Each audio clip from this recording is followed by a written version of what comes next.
If everyone can please find a seat, I'm going to call this meeting to order in 2 minutes. 2 minutes, please.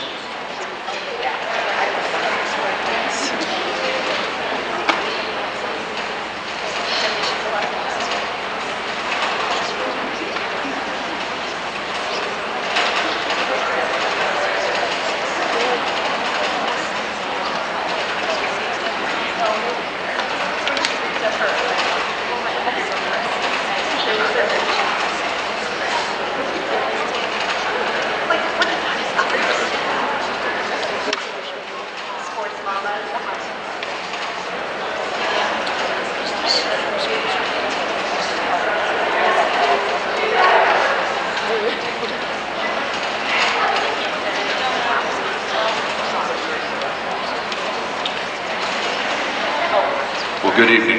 It's very good to see a full house here tonight. We do thank everyone for coming out this evening to hear what we have to say, and we look forward to engaging and hearing the public comments tonight. I'm going to go ahead and call this meeting to order. It is December 9th, 2021 at 6:05 p.m. Mr. Buczkowski, would you be willing to read the mission statement aloud, please? Yes, sir. The mission of Monument Academy is to provide a challenging, content-rich academic program offered within an engaging, caring, and positive learning environment. Established on the solid foundation of knowledge, Monument Academy emphasizes academic excellence, respect, responsibility, character, and exemplary citizenship. Thank you, Mr. Buczkowski. Would everyone please rise for the Pledge of Allegiance?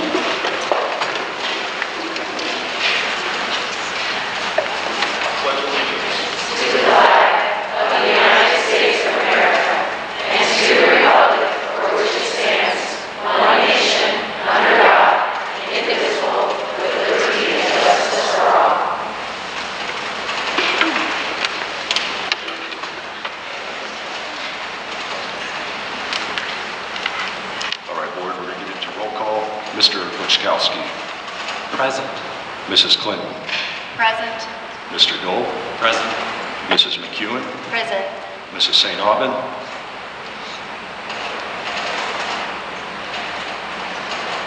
So everyone is aware Mrs. St. Aubin is joining us virtually tonight. That would be her in the computer over here to my left. And for the record, Ryan Graham is present. We have a quorum, and we will go ahead and proceed forward with tonight's agenda.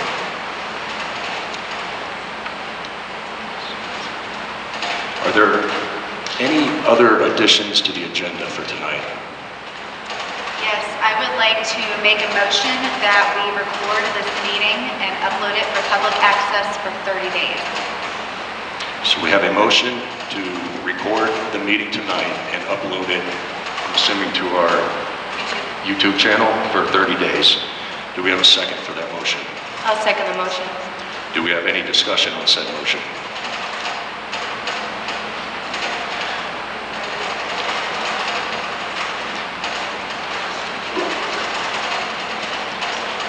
Megan, we're going to have to bring you up here. We're having a difficult time hearing you.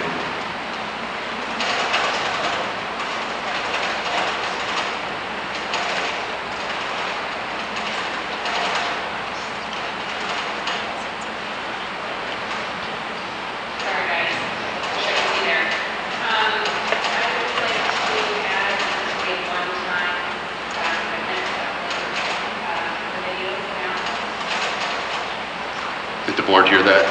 So she would amend the motion to make this a one-time add to the MA YouTube channel. And this would be for a 30-day time frame. Okay. Any opposition to that? Nope. We'll go ahead and vote on the motion. Mr. Buczkowski, how do you vote, sir? Aye. Mrs. Clinton? Aye. Mr. Dole? Aye.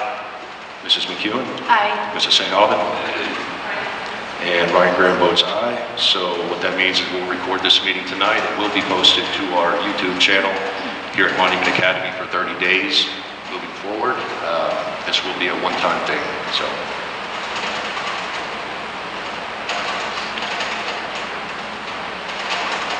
Are there any other additions or corrections to the agenda tonight? Seeing none, we will move forward, and the agenda is approved as distributed by unanimous consent. move forward to School Spotlight. Mrs. McEwen. Thank you, and good evening, everybody. This is amazing to see all of your faces here. Thank you for taking the time to come out and be with us. Obviously, we all deeply love and care about our school and our students and our teachers, so thank you for doing that with us. It's my joy to do the monthly school spotlight, and tonight actually we have two outstanding citizens that we get to honor. This is a first.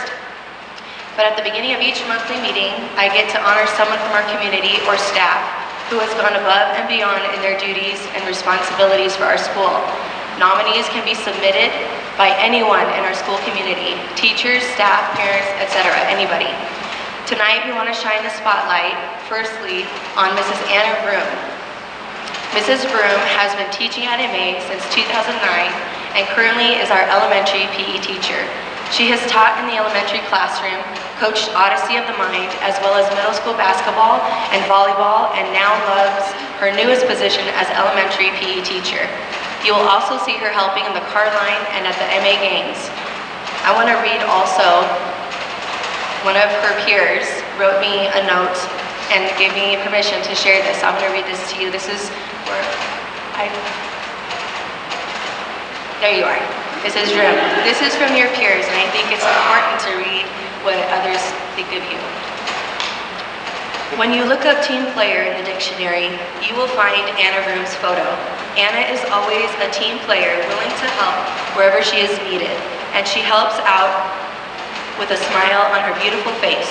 She has helped out the front desk ladies. She helped all elementary teachers set up their grade books in Infinite Campus. She has substituted for second grade when no subs were available. Anna is always giving up her gym for school activities. Thank you for sharing. And she does it all with a smile. She has been both a classroom teacher and a specials teacher at MA for many years. She has a huge heart for all of her students and fellow teachers. Anna makes Monument Academy a better place for students and staff. Would you guys please join me in honoring Mrs. Vroom tonight?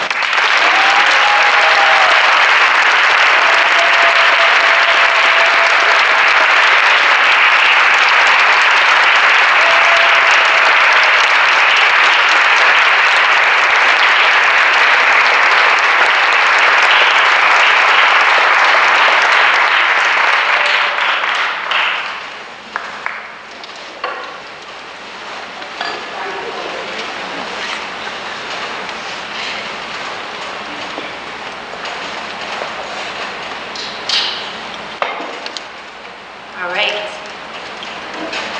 Now, our second honoree tonight is Mrs. Kendra Coleman. Kendra and her family have been with MA for several years now. She currently serves as the enrichment teacher at the West Campus.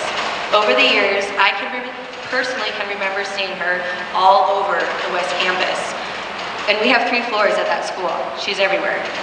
And always, she is smiling and working hard to bless others. Kendra has been a vital partner with our school through her service in the PTO. She has volunteered in multiple capacities, including coordinating room moms, along with being a room mom herself. She's organized our wonderful teacher appreciation events, which we have breakfast, snack carts, teacher lounge. She has helped to make beautiful and full of treats for our teachers. She has organized the Veterans Day ceremony and breakfast, and more recently, she has been a vital partner in the distance learning program.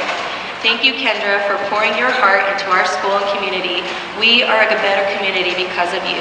I appreciate your heart and your hard work. Thank you.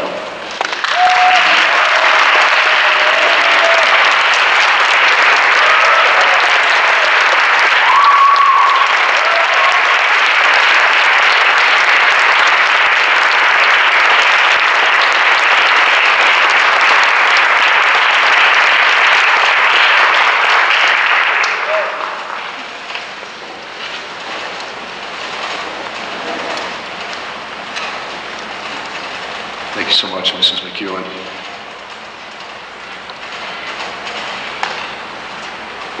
All right, Board, we will move on to our citizens' comments pertaining to agenda item section.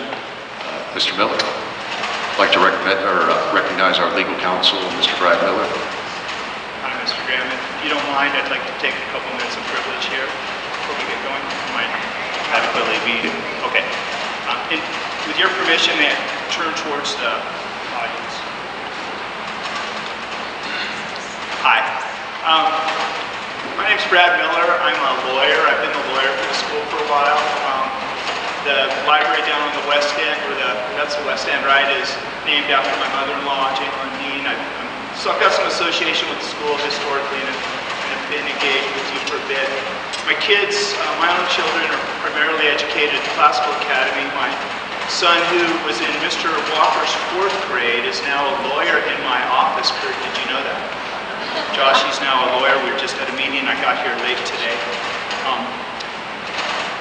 Well, I'm silver-haired. I'm not very silver-tongued. I'm not a super glib lawyer, but I had a few things I wanted to say to this group, and I asked after an executive session with the board earlier this week if I could have a couple moments and just say a couple of preliminary words about some of the events that are going on here. I'm going to be just super blunt and candid because I think there's hard truths that need to be said, and so I'll start with, I'm hopeful that everyone here is prepared to engage in hard truths and say the things that need to be said, and I'm certainly expecting that the board will do that. I know that you've thought through that. A couple of things. One, I'm going to read one because it's kind of lawyerly, and I just want to make sure I don't missay some words. Many in the staff and parent community have continued to dialogue online regarding a staff issue from the past summer. We hope the following will help to clarify this matter. First, the serious Title IX investigation concerning the AP/AD position was initiated by the prior COO. This third-party investigation report compelled the school to take action. There was no option legally to not take action. Further, while the underlying issues and behaviors occurred and were reported under the previous administration, the resulting report and recommendations were necessarily acted upon by our new COO. These issues were not initiated by the new COO in any way. That's all that's going to be said on that issue. Second, this is where I get real candid and I get real hard. Mr. Holmes it's probably known that he is somewhat well-traveled. He's been in multiple employment scenarios.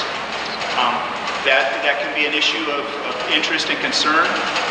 But what I will say, because I've seen evidence that there's dialogue about this concern, I'm a lawyer. I've worked closely with charter schools. I've been doing it for 20 years. I think I know the grounds pretty well. There's not an instance that I'm familiar with, and I'm pretty sure I would be, that involves him having left a position for anything having to do with interpersonal behavior involving other employees in any sort of direct manner. That would not be the case, and I'm pretty certain that I'm aware of that, and I wanted to put that out there. And then the last thing I wanted to say, board, is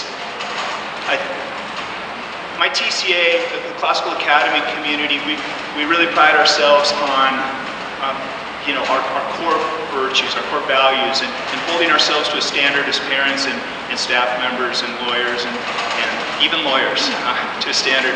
And as we do public comment, and when we do it there, and sometimes we've experienced some very hard things in that community, I found it really important to admonish everyone to speak from the heart, but speak from truth that you are personally aware of. Let's not talk about what we saw online. We're better than that as a community. We're better than that. We ought to be better than that as a society. But certainly as parents of kids here, with the sort of mission statement that we've got and expectations that we've got, I'm hopeful that there's not sort of gossipy sorts of pronouncements or things that you heard about, but it's things that you've experienced. That's valid and viable. The rest of it shouldn't be, particularly in a crowd like this where it's just going to go online from there. So I'm hopeful that we'll hold to that standard. Mr. Graham, thank you very much. Thank you, Mr. Miller.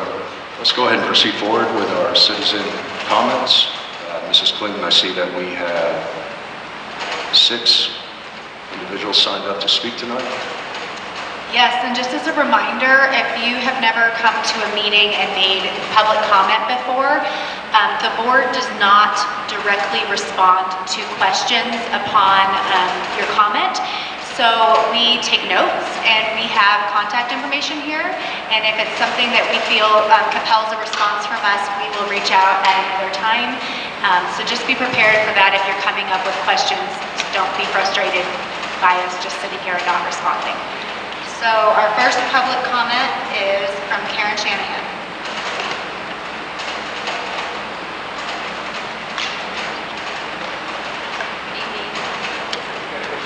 Okay, good evening. Thank you, Mrs. Shanahan. Just as a reminder, we have the 3-minute timer up here. Yep. We're not trying to be rude and shut you off, Sure. but No we're just problem. going to keep to the 3s. Thank you Sure. very much. So I have not had the opportunity to meet you before. Karen Shanahan, 5th grade teacher and student council advisor over on West Campus. Had an interesting faculty meeting last Friday, and it disturbed a lot of us over at West Campus. But I wanted to give a few positive suggestions going forward for teachers, and I hope that this follows along with your item on leadership concerns. First, I wanted to, I guess, basically challenge the administration.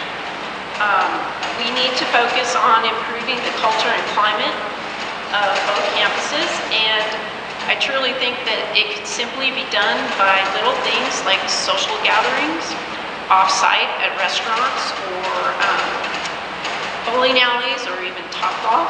That seems to be the new place. There could be more jeans days in the middle of the work week. We have that. Thank you. There could be times where admins step in and give us an extra 20 minutes for a break to walk around the building. Go and observe a colleague, get some new ideas for our classrooms. Let's see. We could be celebrating birthdays. That kind of went away, unfortunately, with Charla. We could be using those spotlight parking spaces. Let's see. And something that's happening across the country is mental health days. And if we happen upon some snow days this year that don't get used, maybe we could incorporate that somehow. Okay, because it's already built into the calendar. Next, something that came up at the faculty meeting was an anonymous grievance process. And I would suggest that that be some kind of locked mailbox for the board, and no administration gets to see it. When you guys get to get a look at it, and you've got the idea, share it with the administration. I have never participated in any of these online surveys because my email's attached to it. So I'm uncomfortable with that. I would like to be able to type something up, put it in an envelope, put it in a locked box, and then it's just anonymous and gets taken care of.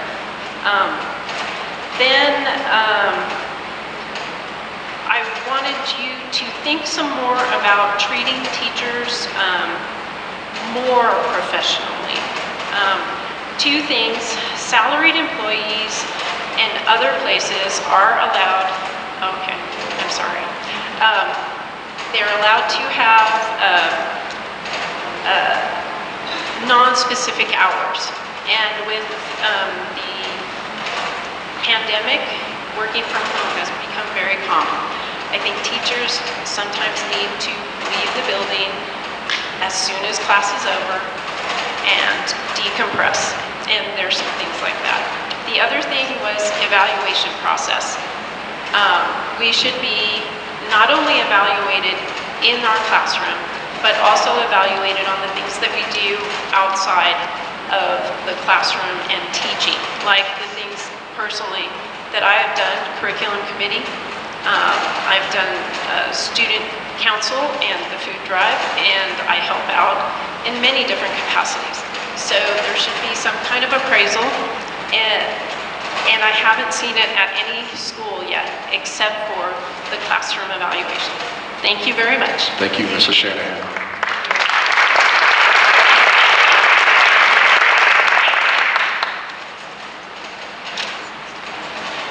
Is everyone able to hear when she's up here speaking? Okay. And I'm also working to get this shut off, whatever's above us. The HVAC, obviously. Mr. Holmes, do we have any response? Okay. Make sure you're speaking like as close to the microphone as you can when you come up for public comment. I have the mixer up as high as it will go for that microphone, so. All right, Mrs. Stoltenberg, you are up next.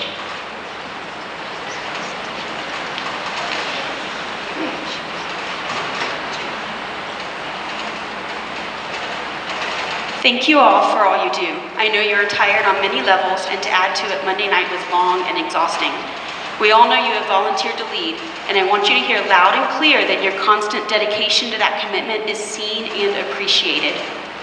I plan to come before you, as I have several times, to speak against moving the 6th grade class back to West Campus.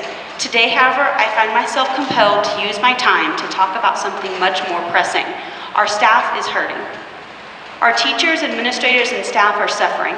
Many have no public voice because their careers are on the line. They should not be forced to choose between working under tyranny or fighting for the jobs they love and risking their careers. They need your protection, and they need it now.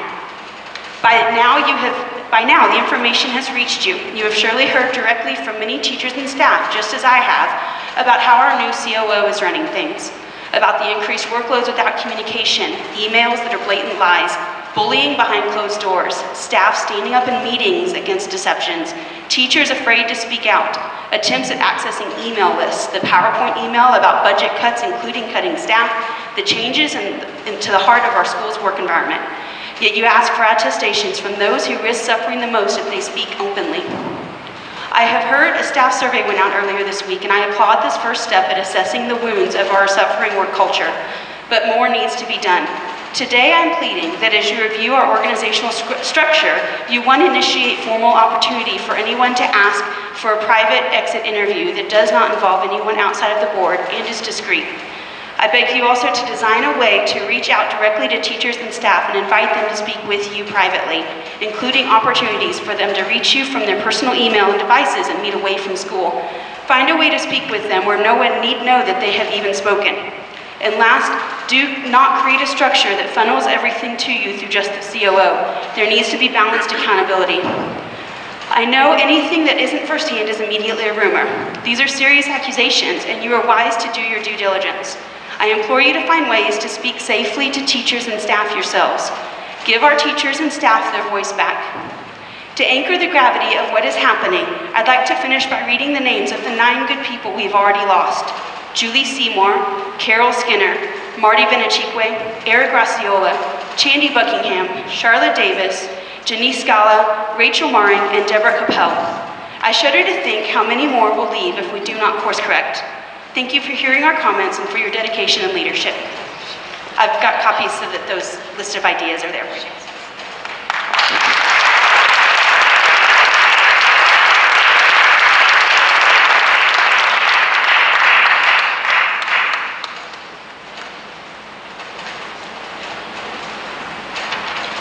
Thank you, Mrs. Stoltenberg. Next up on public comment is Mrs. Heather Ewan.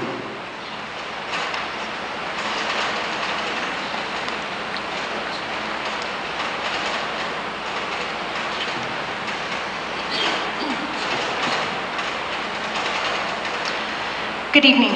First, I wanted to thank each of the board members for serving our school. It's times like these that this volunteer job can be excruciatingly painful. I appreciate each and every one of you for your commitment to Monument Academy. I also want to thank the parents who are attending and teachers to make their voices heard. This school was started by parents, and it is important for them to remain involved. For those of you that do not know me, we have been with MA for 11 years now. My daughter began kindergarten and she is now a sophomore. My son began in pre-K and he is now in 8th grade. This was what my kids have known for as far back as they can remember. Monument Academy has given my children top-notch education, and for most of these years they have partnered with us as an extension of our family. Just a few years ago, we had problems with the former CEO, Don Griffin. He created quite the upheaval within the walls of the West Campus. It took a dedicated group of parents and I believe some brave staff members to finally bring to light the actions that were being swept under the rug and kept secret from many. I began attending board meetings regularly during that time. It took lots of work and patience for the school and board to build back the trust and confidence that had been broken with parents. I finally felt like MA was coming out on top and things were improving. With the recent resignations of several longtime staff, there has been a shift in the atmosphere. The very pillars that held strong through these tough times of a controlling and manipulative CEO, building a new school, a pandemic, quarantines, statewide shutdowns, remote learning, and new growth in staff added to the second campus are all gone. New staff and long-term substitutes have been hired to fill in the gaps. Many of them do not measure up to the high standards we have come to know and love in MA. This could be for many reasons. Not enough training, not understanding the MA vision, or they're just glorified babysitters because quality educators are hard to come by, especially when they are underpaid, overworked, and underappreciated by central administrators. I have always defended Monument Academy and we would like to finish out the 4.5 years we have until both kids have graduated. Recently, things that have come to light are genuinely concerning to us and we may have to reconsider our choice to stay. If we do not see a change in this quickly, you may have 2 more empty seats to add to the growing number that have already decided to vacate. This will be a huge problem for the bond and Phase 2 plan. This saddens me tremendously, but I can no longer defend MA if my kids' emotional and educational well-being is not their top priority. If this school is going to succeed, the blinders need to come off and focus more on this school providing the absolute best education and a nurturing, emotional environment for these kids, instead of treating it just like a business and nothing more. These kids are suffering in ways that adults are not seeing. Drastic steps need to be taken before it is simply too late. Let us look back at the history of MA and choose not to repeat past mistakes. I will be watching and listening, and I will speak up when it becomes necessary. Thank you all for your time.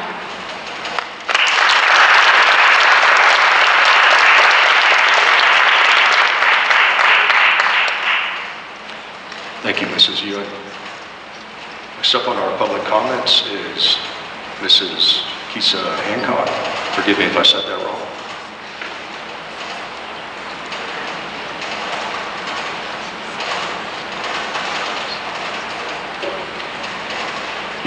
Is this good enough? Okay. Okay. So I want to say thank you to everyone who's working so hard for MA. I know that you would not be here and everyone else would not be here if you didn't care. I know you want what is best for the school and for individual students. I've been hearing the mission statement a lot lately and something has dawned on me. It's not being fulfilled.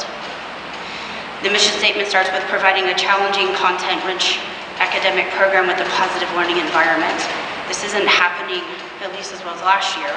New teachers don't seem to be supported and taught how to teach the MA way with the classical education. My child is bored and not learning. How can teachers teach well if they're unsupported? Who is supporting them? Who is their voice? Who's there for all the new teachers who are working hard? The second part is to emphasize respect, responsibility, and character. This seems to happen very well at the elementary level and seems to fall away at the junior high level. Junior high kids need it the most. They're in turmoil. They're in a lot of change. This doesn't seem to be happening and new teachers aren't being educated on how to pull in those characteristics that MA teaches and they're known for. There's also not necessarily a positive learning environment with all of the turmoil going on and the poor behavior. It seems that the more kids that attend MA, the more money that can be acquired. We need numbers, don't we, to build the high school. That sounds great, but sadly this has created a major challenge. MA has traded quality for quantity. You lose quality, you lose quantity, and you cannot build. It's a catch-22, I know. You need students to build the school, but going this route has taken away so much loss of quality that you are now losing quantity also. I wanted the high school to be ready for my current 8th grader. I now see that that probably is not going to be available for her needs, and that's okay. I urge MA to decide what is more important. Building the high school as fast as possible, getting as many kids in as fast as possible, or keeping the quality education, the quality students, and the quality staff at MA to uphold the MA mission statement. Or do you want to lose the quality build the high school, and then fix the quality later. What holds best for MA in the future? Their reputation? I urge you to bring MA back to quality. That is what MA has always been and what the community wants. I have no doubt that the high school will be amazing and full and be a great asset to the community. But you cannot lose quality for quantity. You will never win that way. Bring back quality.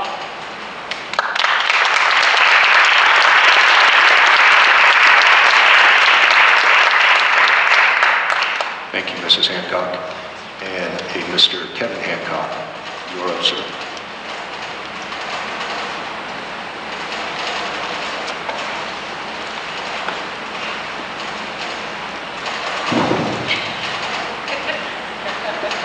Doesn't raise up.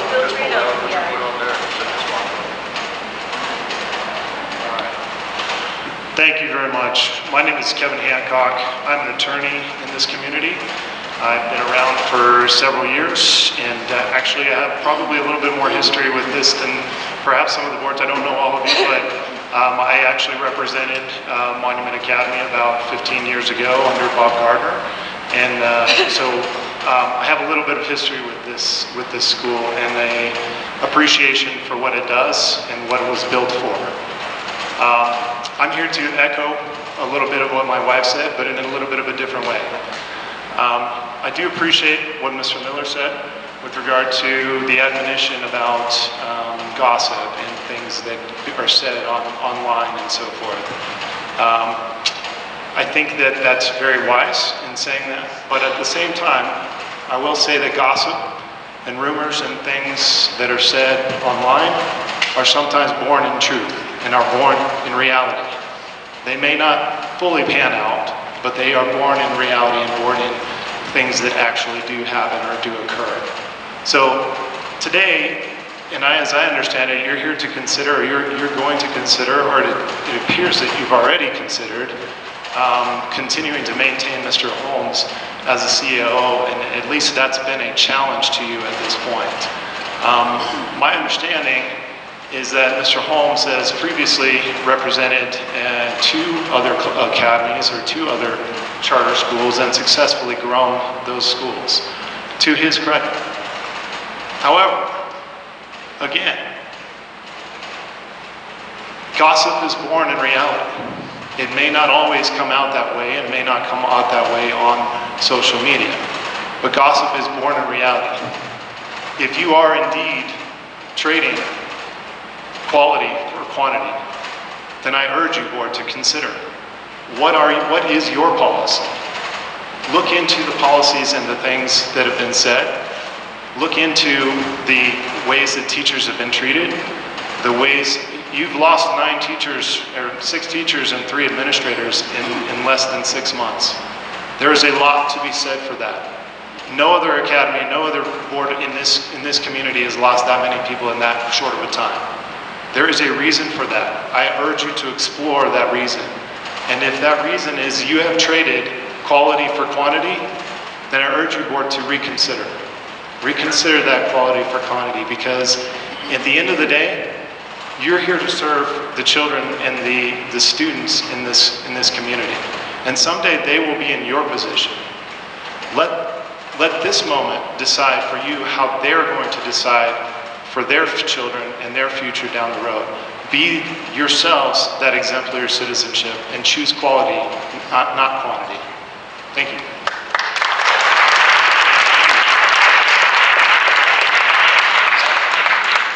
Thank you, Mr. Hancock. Ms. Alyssa Brooks. Paul, yes, Mr. Kevin there. Hello, Alyssa Brooks. First of all, thank you for everyone, you guys, for serving on this board. It means a lot to us parents. We appreciate everything you guys do for us and these students. We really do. So I have 4 girls and been here for almost 12 years and loved every minute of it. Really, up until this year has been very difficult. And last year was difficult, but it was nothing like this year. And it's this deliberate, there's just an attack on this school, and I can feel it. There's an enemy attacking this school. And he can't have this school. This is our school, okay? And the climate has changed. And I don't wish ill of this man sitting here, you guys, because he loves this school too, okay? I don't wish ill, but the climate has changed. The climate has changed. You know what makes me love Monument Academy? Is those people sitting back there. All those teachers and the people that work here, that is why I'm here. And they are not being heard. They are not being heard. And I'm sorry, and I know you love them too, but you guys, they are not being heard, and that is a problem. And it's because these people are my friends.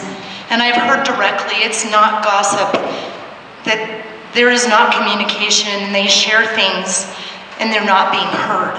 That's why we're losing people. So even though you guys might have an idea of, hey, this is what we think's wrong, and you know, everybody has their own idea, what I'm hearing from not just one or two people, but many, that they are not being heard. This is why we're here. These people I love. I can look back into that audience and look at all these people that I just want to cry because I love them so much. And I started as strangers, as a teacher with the first or second or third grader, and now they're my friends and my family. And my family is hurting. And I can't have it anymore. I need you guys to step up and do what you can for them. And I promise, even though if you say, oh, it's personal reasons. No, it's not. It's too coincidental. There's other things going on. So I just ask you as a board to really listen and what Ms. Shanahan said too, to have maybe anonymous grievances that they can come, because right now they are scared to death to speak up. And that is a problem, because we should all be able to share what's on our hearts. Because I want my sixth grader who's coming, she's gonna be sixth grade, I want her to go here with these people. And these people need to be here. And I'm afraid after this semester, they may be gone. And I'm serious. And I can't lose any more of my family. So thank you for what you're doing, but please listen to the teachers. Thank you.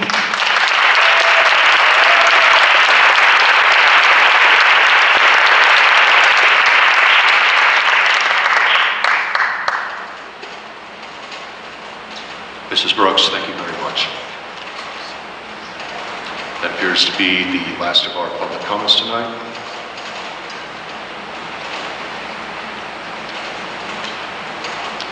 We will move to our statement from the board. Mr. Dole.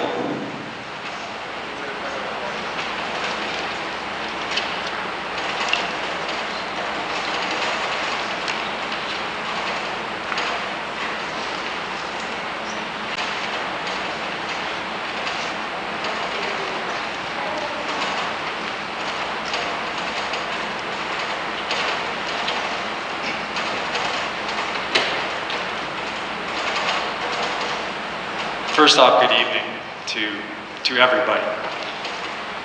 I need a couple minutes to gather my own thoughts as I prepare this statement. I'm standing before you to speak on behalf of the board, and I want to make sure that I'm not putting words into their mouths, that I am truly speaking as a unified board.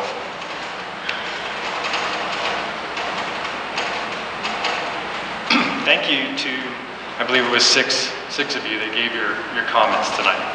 That takes courage, it takes strength, it takes honesty, and it takes truth. And sometimes we don't like to hear the truth, but we have to acknowledge it.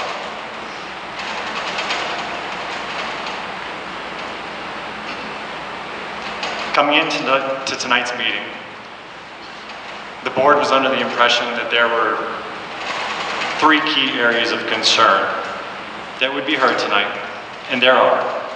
There is extreme concern over the leadership of Mr. Merlin Holmes as the COO of Monument Academy. There is extreme concern, and this is all intertwined, as to the departure of staff that has been seen as of recent, specifically the 9 names that were called out earlier. And all of that culminates to the concern of the stability and therefore the viability of this institution.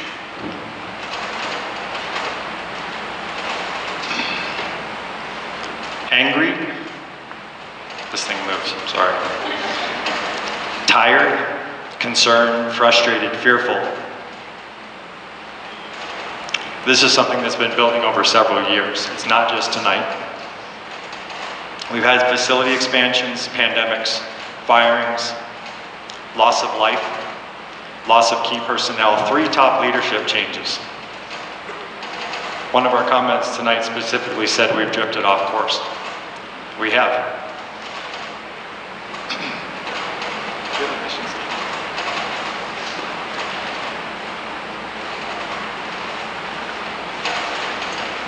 It will be repeated tonight. As it said, it's been repeated amongst the community. Our mission statement says that we are established on a solid foundation of knowledge. Monument Academy emphasizes academic excellence, respect, responsibility, character, and exemplary citizenship. That is a mission statement that is held not only to our students, to our staff, our faculty, to our board, but to our parents. This board sits before you tonight, one at home online, to acknowledge that we share every concern that you've heard here tonight. At the heart of it, we're parents. We want the success of our kids. We want that academic challenge. We want accountability. We want discipline. We want our kids to be leaders. But we would be incorrect to sit here tonight and try to continue and point the finger at Mr. Holmes as the only reason as to why we sit here tonight. I am not saying that he is not part of the problem. We will address that later in tonight's meeting.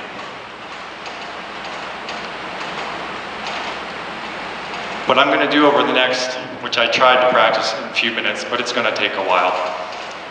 I'm going to walk through the pain points that have gotten us to where we are today.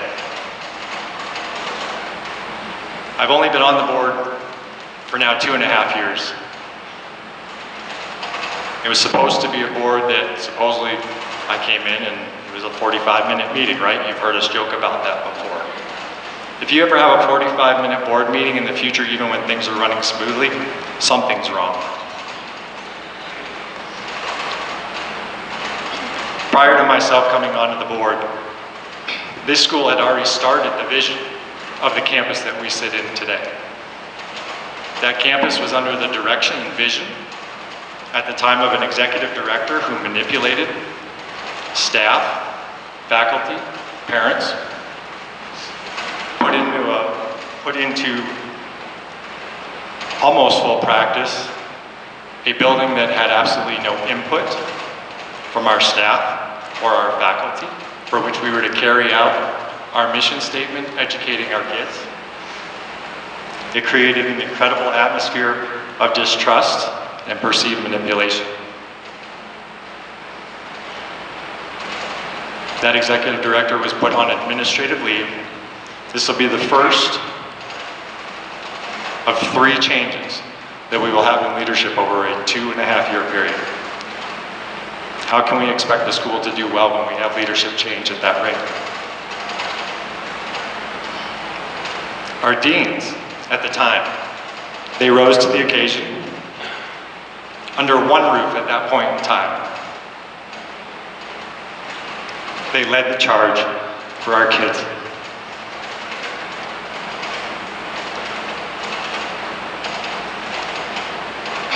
As a board, we resolved to reestablish trust and transparency at all levels. Part of that process was implementing what we called the 360-degree hiring and review process. It wasn't just the board hiring a COO.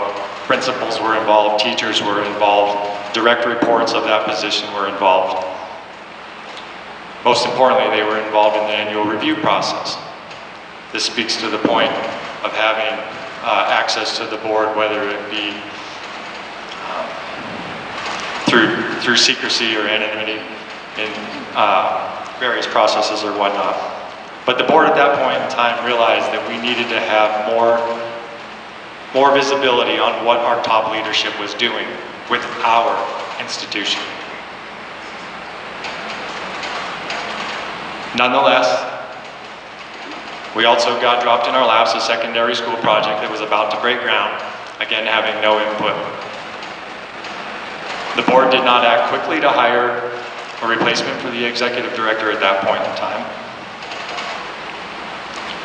We did immediately pick up the pieces on the secondary campus. We did get valued teacher input. We did make changes to this building. We went through the hiring of the COO process. We even discussed the fact that we might have a CAO, which is the Chief Academic Officer, and we might have a Chief Business Officer. We wanted to make sure that the control of this institution was not in any single one hand on a day-to-day basis.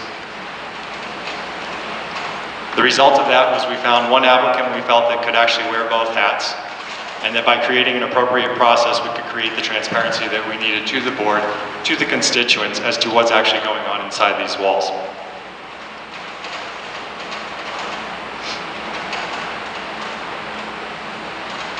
Under normal circumstances, that COO would have come into this institution and conducted a 90-day review process, understanding who we are, how we conduct businesses, who our relationships are with.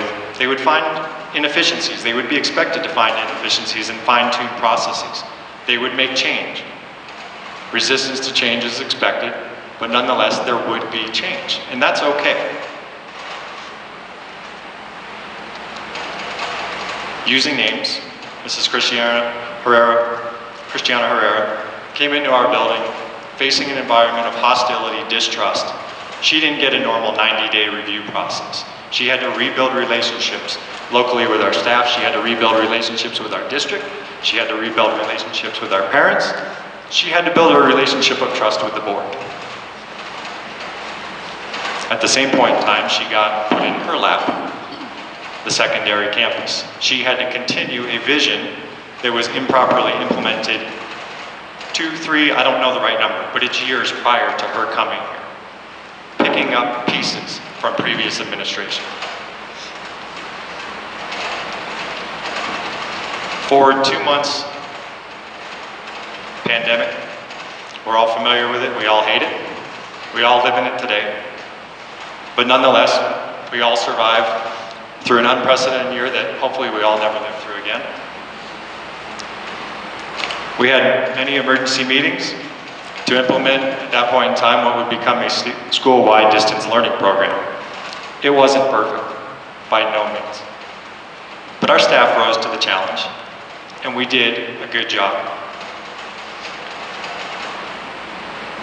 The board was charged.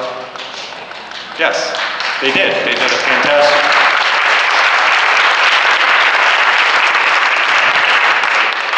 The board was charged with authorizing a $760,000 loss for the upcoming school year. Fortunately, we didn't end that far into the hole.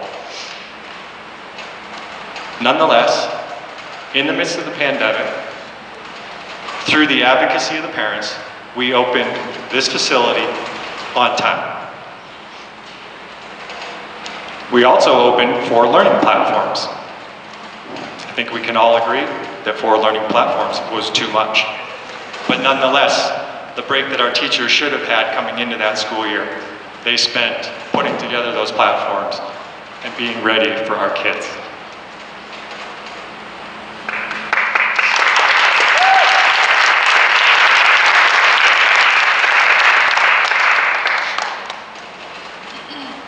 As I say things tonight, again, I say them in truth for transparency. One of the things that we don't talk about and we don't acknowledge, and to some degree you may question as to why we say this tonight. For years we had a well-oiled machine at our West Campus. Everybody under one roof, K through 8, we had an impeccable team. Sometimes we even heard the deans referred to as yin and yang. They complemented each other amazingly well, strengths and weaknesses as we all have. This building created a physical barrier in that relationship. And whether you want to acknowledge it or not, the physical distancing alone helped to bring out weaknesses in their leadership. And I don't say that to slight any of the staff. We all have strengths and weaknesses, And therefore, as those weaknesses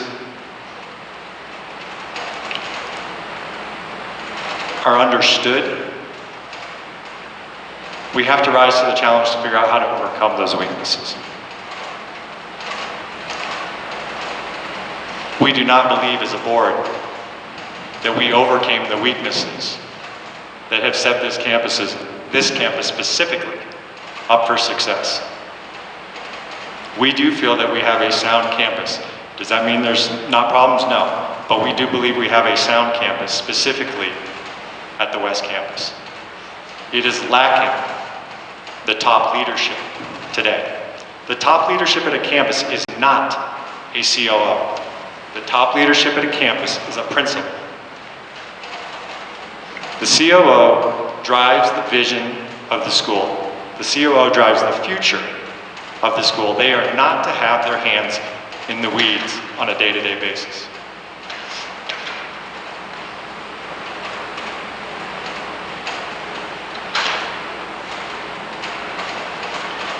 Through a roller coaster of emotions, struggles, and hurdles, through the pandemic, staff being uncomfortable, students being uncomfortable, parents being uncomfortable.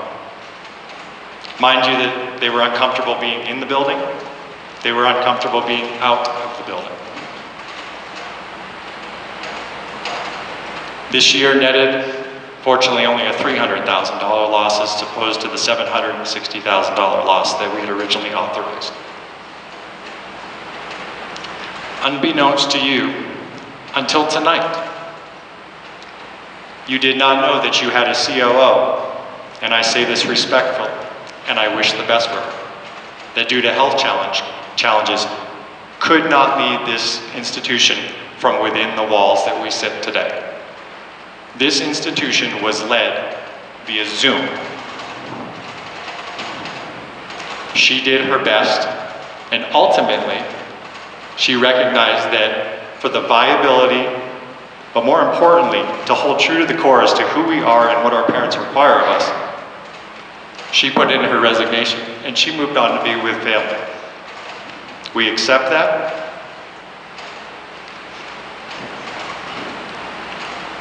We want that for her. We don't want anybody to come to work hating work.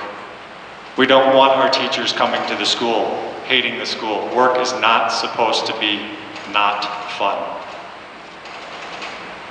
There are days when we see this light shine incredibly strong, and right now we're in a period of extreme darkness.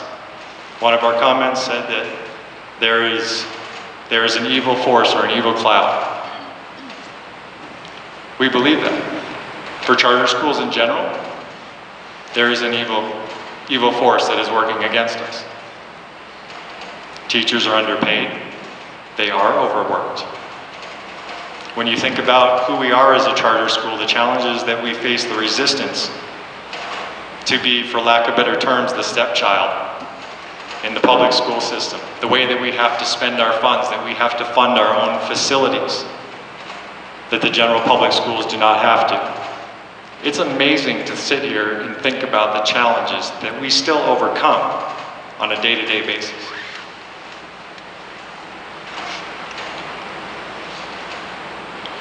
We lose our second COO, technically only our first COO under that title. We lost an executive director and then we lost our first COO, all within a 2-year period.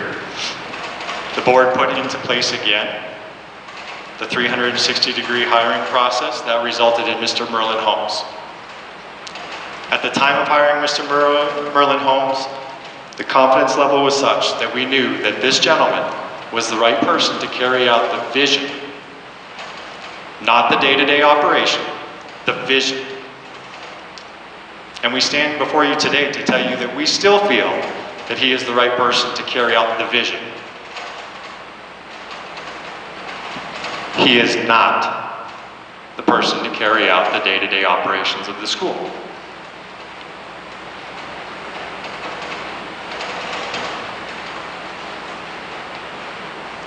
This campus and the West Campus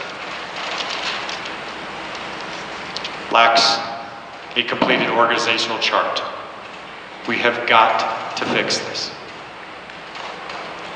When Mr. Holmes started his role as the COO, which I believe was July 1st of this year, as it's already been spoken to, he inherited immediately what would be perceived to be an indication as to his leadership style was the firing of our athletic director and assistant principal. From the board, we need to emphasize that he inherited this problem. The case had already been run. The result of the termination was already known. And unfortunately, this gentleman got to carry that out. I can see why that might cast a bad shadow upon him, not knowing the background that this had all taken place under the previous administration.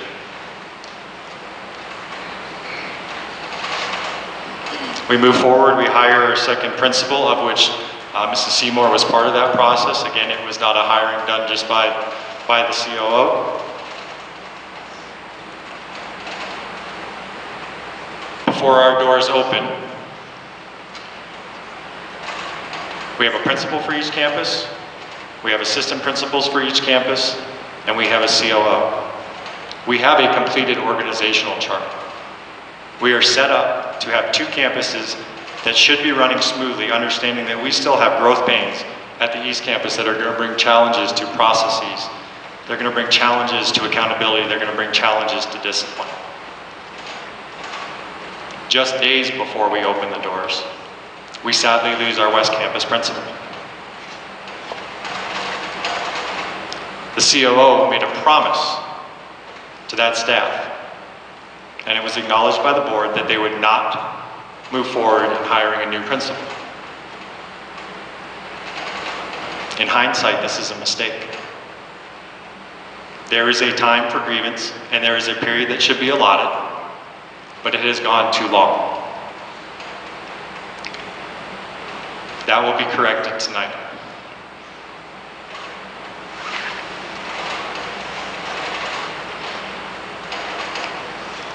As of late, we all sit here tonight trying to understand the resignation of Julie Seymour. Julie has been with this institution for years. She's beloved by so many people, inclusive of myself. I understand that from rumors and whatnot, there may be a basis of truth. But I also have to acknowledge that Ms. Seymour had a direct line of contact to the board at any point in time. She has all of our personal contact information. And I'm not saying that there weren't other issues, but until I hear it from Julie Seymour, I can take it. The board cannot interpret her comments, her email, and the phone call that she had with President Ryan Graham, where she has stated that she resigned for personal reasons. I understand that there might be more behind that. But I will not, and the board will not accept hearsay. We will continue investigations. We will look into matters. We do hear the concerns. We do meet with teachers. We are overworked as a board. But we love this institution, and we're going to continue to do that.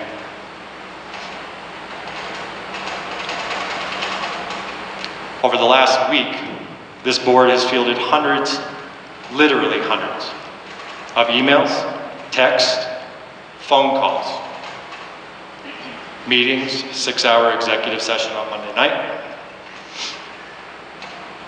consultation with council, understanding that it is paramount that at this point in our juncture, you have all the facts before you. Some of this may change your mind as to why we sit here the way we do today. And for some of you, it may not. I understand that. But at the very least, we have to acknowledge that there have been a multitude of pain points that have gotten Monument Academy to where they are tonight. It is not just about the last 5 months of leadership at this institution.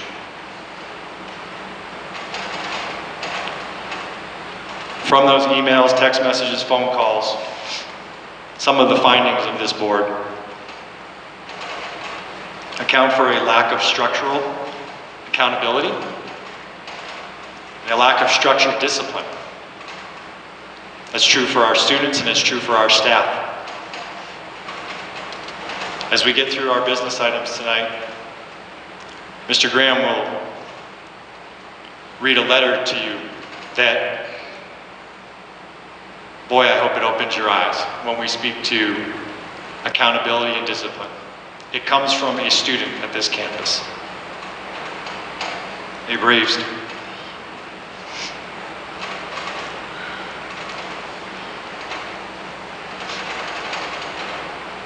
Communication.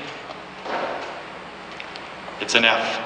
Although in today's world, I'm still trying to understand how we grade our daughter's assignments and what the different letters mean sometimes. But for all of us in this room, we're of the age that we know what an F means. And it's just not from the COO. It is from the COO, but there's others that are failing in communication. We need to do better. We do have communication processes outlined in our handbooks. And to a large extent, I think we failed to comply with those. We have an extreme resistance to change in processes. Growth, it brings cause for change. We cannot expect to use the same processes at an elementary school that we use at a high school level.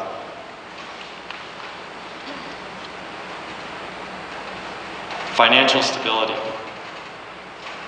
Sitting on the finance committee, I can tell you that this school is in a good financial position.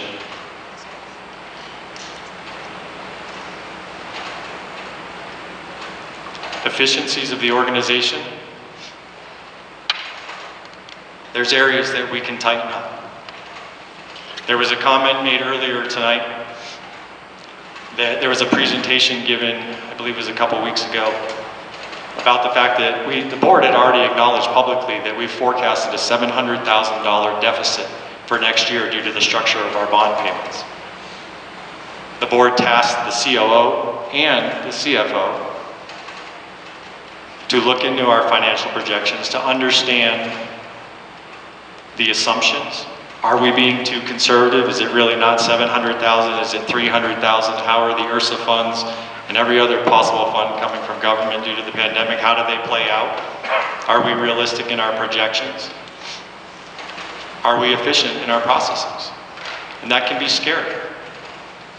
Many of our staff translated that to job cuts. To my understanding, at no point in time did we say that there would be job cuts, but a fear was instilled upon our teachers. That should not have been the case.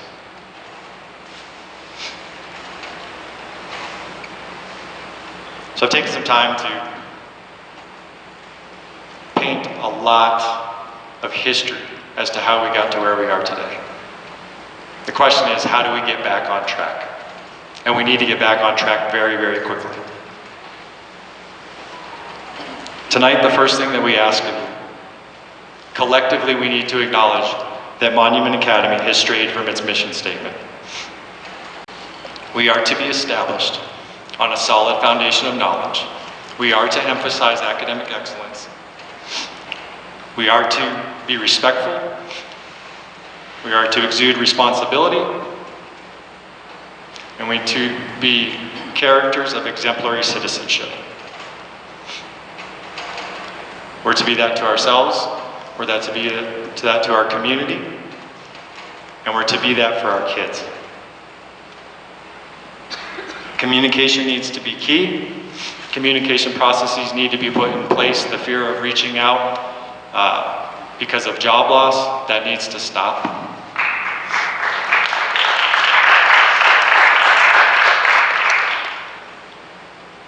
A completed organizational chart. It's a must. In our discussion items tonight, we will outline the organizational chart, and directives will be issued to Mr. Merlin Holmes to fill certain positions under a directive timeline. Along with the organizational chart, Mr. Merlin Holmes will be charged with ensuring that we stop this process of wearing multiple hats across our employees. You're tired, you're underpaid. You don't need to wear multiple hats. It is a financial institution. It does take dollars to run. I understand that, and sometimes we lose track of that. but this board recognizes that the structural component of the organizational chart is going to cost dollars. It's needed, not just today, but for the build out of the high school, and we're willing to authorize those funds. Principals will be the leaders of each campus, not the COO. COO is the visionary of the big picture, not daily operations. And finally, we will establish accountability, and we will establish a discipline structure that is greatly lacking, that is greatly needed, and that is greatly wanted, specifically at this campus.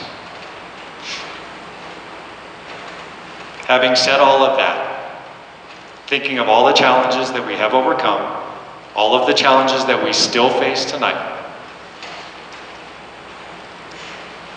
think about the beautiful facility that you do sit in. Think about the vision that is before you for Monument Academy. The fact that we will break ground next year on the second academic wing for this building. That we will break ground on a multi-purpose full-size athletic field. That we will break ground on a full-size gym. And yet the vision continues for a full-size aquatic facility and a full-size theater performance wing. That's the vision. We will get there. We will make changes tonight.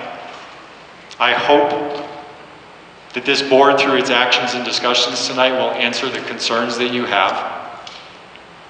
And most importantly, I hope that your eyes have been opened to truth, to the challenges that have been put before us, and the fact that the resilience of this institution has overcome so much. Thank you.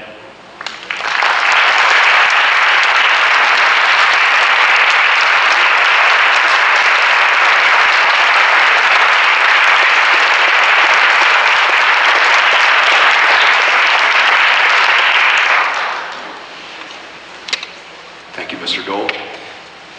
Let's move to our next letter on the agenda, letter E, statement from the COO. Mr. Holmes.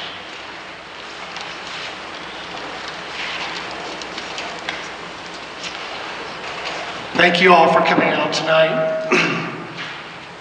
As a former teacher, I usually speak without a prepared statement, but I'm going to read from a prepared statement tonight.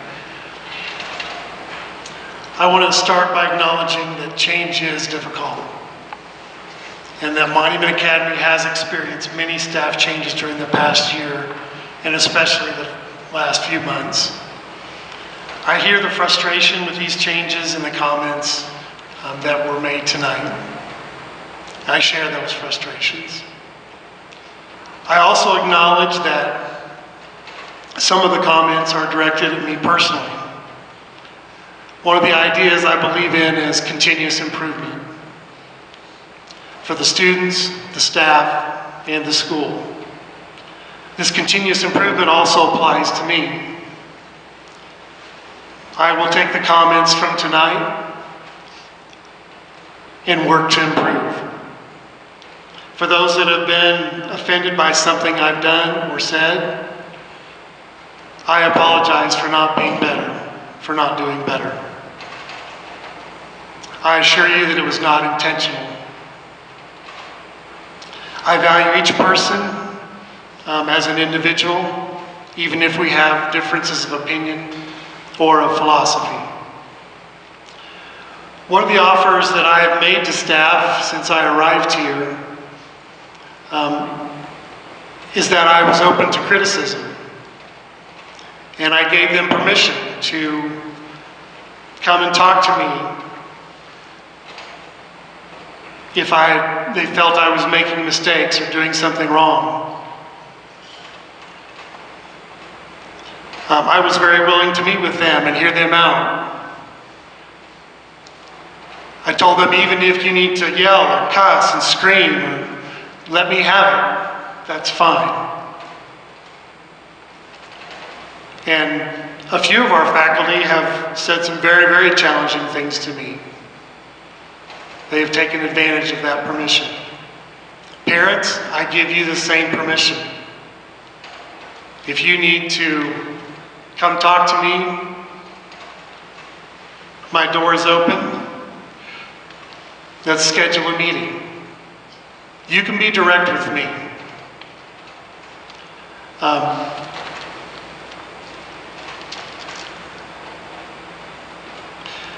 And I would appreciate, and this is what I've shared with staff, I would appreciate hearing things from you directly, rather than hearing about them through social media, rumor mills, or other platforms. But again, parents, I welcome you to talk to me as well. My schedule gets pretty busy, so scheduling an appointment is the best way to make sure we have time to really give your concerns the time that it needs. And like I said, I've been doing administration work for a long time. I have pretty thick skin. I'll be okay. So if you need to, please come talk to me, and I'll do what I can to resolve any of those issues. Moving forward, we'll be scheduling additional opportunities for parents to dialogue with administration. Both myself and the new administrations that are in principal and assistant principal roles. This will allow time for families to get to know administration that's new to Monument Academy. These meetings will take a couple of different formats. Some of the meetings will be primarily focused on discussing upcoming plans and what the future looks like for Monument Academy. And then other meetings will be mostly for the purpose of getting to know one another. And I hope that you'll come out in large numbers for those meetings as well, so that we can work on the future. To close, just one more paragraph. In some of my recent communication, I have emphasized a couple of things that I still believe are key to the future of Monument Academy. Being student-focused is very important. The school is designed to provide a great educational opportunity for our students, and that is paramount to the success Monument Academy's had and the success that it'll have in the future. In addition, the mission of Monument Academy has been brought up several times tonight. And I believe that that mission has forged the excellence that Monument Academy has produced. And I believe it is the key component for a fantastic future. If we can pull together, be student-focused, and mission-driven, I am confident in the result. And that result will be the Monument Academy will be one of the best K-12 charter schools in Colorado. Thank you.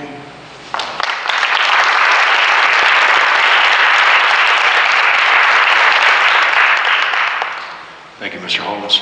We're going to move on to our consent agenda. We need to get into approving our minutes from November 11th and approve our minutes from our executive session on December 6th.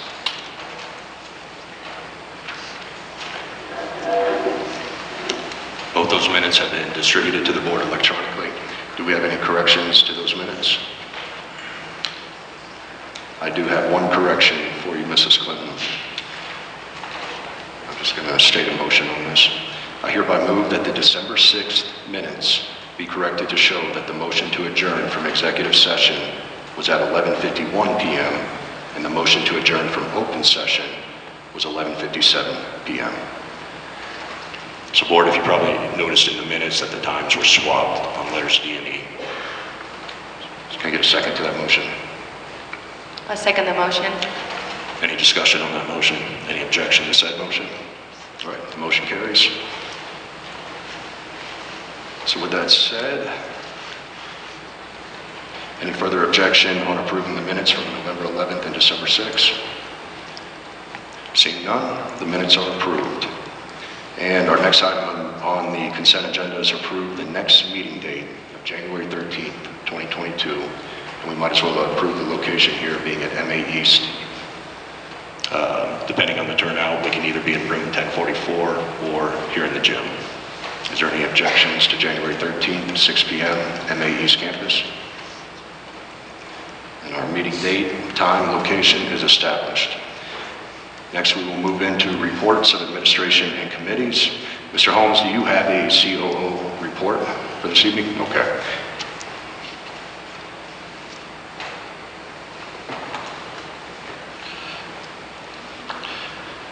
Just real quickly, some highlights from the last month. We held interviews on December 7th for additional administrators here at East Campus. We've identified a top candidate out of that position that Mrs. Thomas and I will be meeting with tomorrow. The Taco About High School night was held for our current 8th graders and their families. I think we had about 70 or 80 in attendance. I'm trying to find Amy if that's right. Okay. About 70 or 80 families. It was a good meeting, and we had a good time talking about the future of our high school program. We are moving forward with plans to expand our high school athletic program. We met with our current coaching staff at the junior high to talk about those plans and make sure that we had their input into how we're moving forward. We are announcing that we will do girls volleyball next year will be added, as well as boys basketball, possibly girls basketball, and I think we are going to launch cheer for high school as well. So very excited to be expanding our high school athletic program. Our AD, Mr. Chris Hale, and I met via Zoom with CHASA to talk about our membership application process. The next time that they will be allowing applications is January of 2023. But there's a lot of boxes we need to check as we move forward through that process. We have new PE teacher candidates were interviewed, and a top candidate was selected there as well. That is also meeting with Mrs. Thomas and I tomorrow. We worked with the foundation and the finance committee to reach agreement with Mr. Russ Caldwell to help us move forward with our financing. He is charging us $1 for those services. As a friend both to me and to Monument Academy, he's going to help us out with that process. And we're moving forward with phase 2 as quickly as we can. At the East Campus, here at this campus, boys basketball finished a very, very successful season. The A team finished in first place in the regular season and was runner-up in the playoffs. Our B team went undefeated, and C team won all of their games except one. And I will tell you, in that one game, they actually played mostly the B team from the team they lost to, because the same guys showed up for the B team game that beat our C team. So that was kind of interesting. This campus is scheduled to do Capturing Kids' Hearts professional development training January 4th and 5th. And for those of you that have East Campus students, that means your students get an extra day of vacation over the holidays. And hopefully you've seen that announcement, and we'll keep putting that out. Girls basketball tryouts were held this week with approximately 30 girls trying out for the team. And so we're very excited to see that participation. West Campus had a wonderful Thanksgiving program put on by our music teacher in 3rd grade. It was a big turnout and an awesome program. Our PTO put on a craft fair with student-made crafts that they sold at the fair. The gym was busy the entire hours of the operations. The students were very supportive of each other, had a lot of parental involvement, and this was a phenomenal, awesome activity. Thank you. Thank you, Mr. Holmes. Board, is there any questions for Mr. Holmes? Mr. Holmes, for anybody that doesn't have clarity, can you explain CHASA? CHASA is the Colorado High School Activities Association, and it oversees the high school competitions in athletics and arts as well. So competitions, band competitions, orchestra, most athletics as well. And to really participate in those sports and activities, you need to be a member of CHASA because they're kind of the only game going.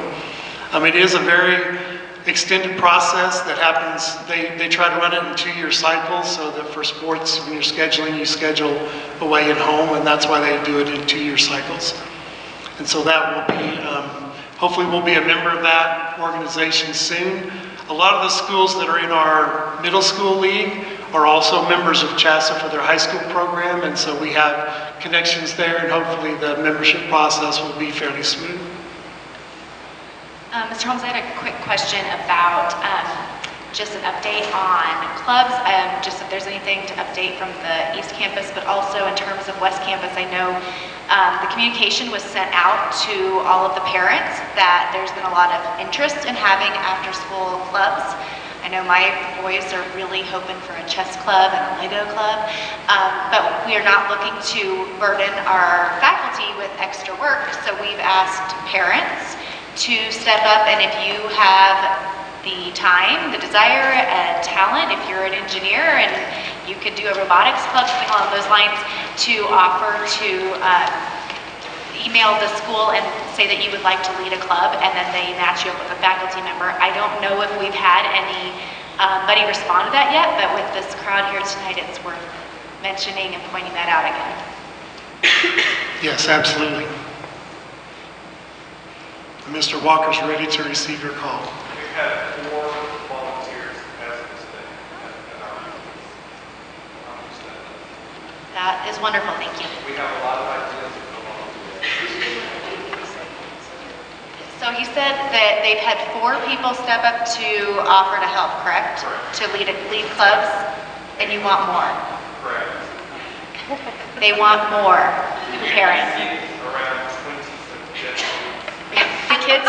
The kids came up with about 20 different things they would like to see. So, the more we can do that, especially coming out of a pandemic year where we just haven't had anything, I know as parents we can look at our schedules and determine where we can fit in, and every other week be able to host a chess club or something along those lines and provide that for our kids, and just get matched up with a faculty member to have that space within the facility as well. So think about that. Board, any further discussion? Mr. Holmes? All right, thank you, Mr. Holmes. Mr. Brocklehurst, if you could give us your CFO report, please.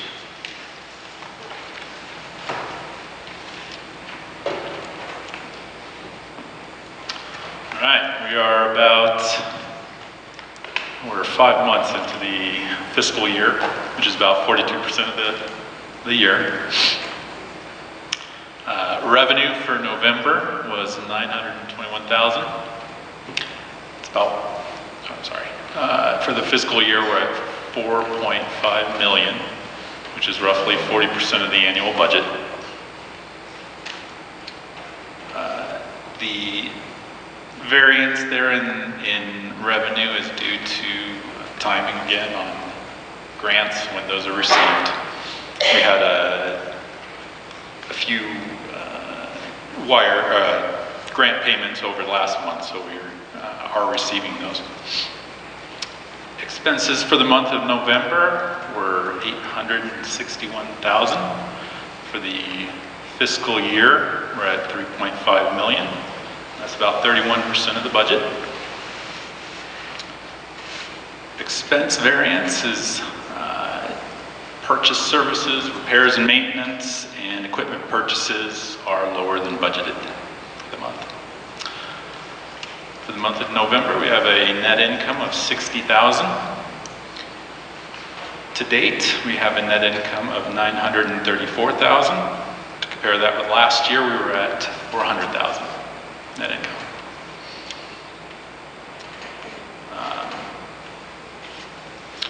Little update on the financial audit. Still waiting to get the final numbers there. I've got a draft in my email box that I'm looking at right now, but we are real close. So I think in January we said that we'll have the auditor out to talk us through that report. I'm excited. I'm sure you are too. Just an update, we have been, as directed by the board, looking over the 5-year forecast. Mr. Holmes and myself and the Finance Committee have identified some areas. We're able to bring that number down, and we'll continue to keep working on that and look for avenues that will help get us where we need to be. I had some other highlights in the report. I won't mention those tonight, but is there any questions that I can answer for you? So we'll be prepared for January 13th with the auditors to come in and give a formal presentation to the board. And is that being set up right now through you? Yes, they're aware that, I did tell them January 13th, but they're excited, of course, to present that. 30 minutes or so. Maybe, yeah, under an hour would be great, but. Hour to go through it, maybe? Under 30 minutes is better. I'll let them know. Board, any further discussion for Mr. Brocklehurst regarding the CFO report? Thank you, sir. Appreciate you.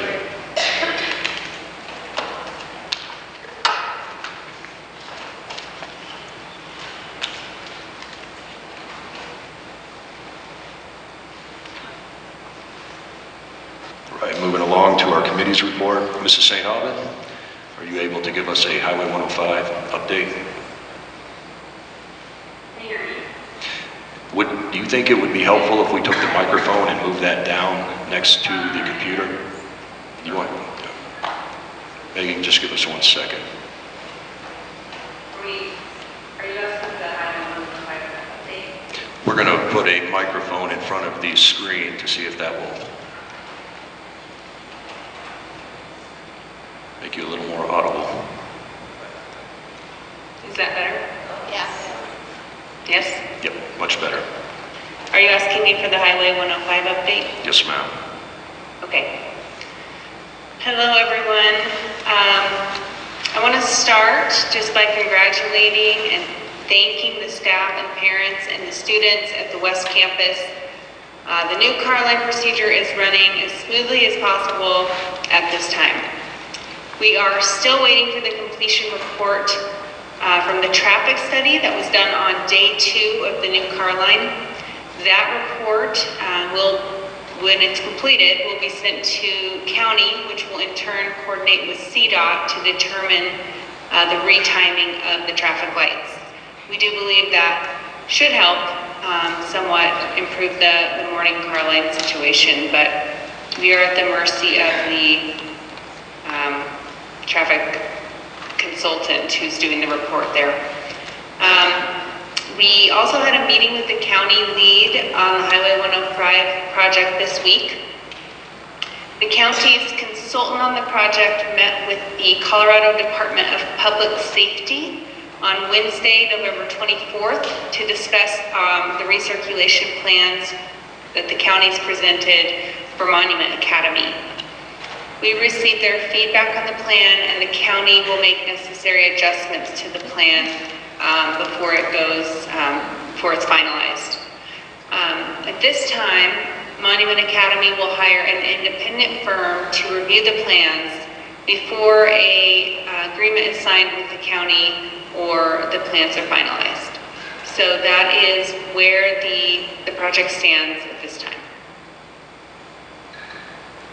Thank you, Mrs. St. Aubin. Board, any discussion, questions for Ms. St. Aubin? All right, curriculum, Ms. Clinton. I do not have a report for curriculum committee this month. All right, SAC West, Ms. St. Chris, she's going to be back up. We have. I've got a few. Yep. We're just gonna have to leave you mic'd. Are we on SAC West? Yes, ma'am. Okay. The SAC West committee did not meet this week. We postponed our meeting till next week because the survey is currently in progress. And so we will meet next week to discuss the results of the mid-year survey. And I just would like to encourage parents to fill that out. The survey went out to parents through the Links News, and if you can please take a few minutes just to participate in the survey.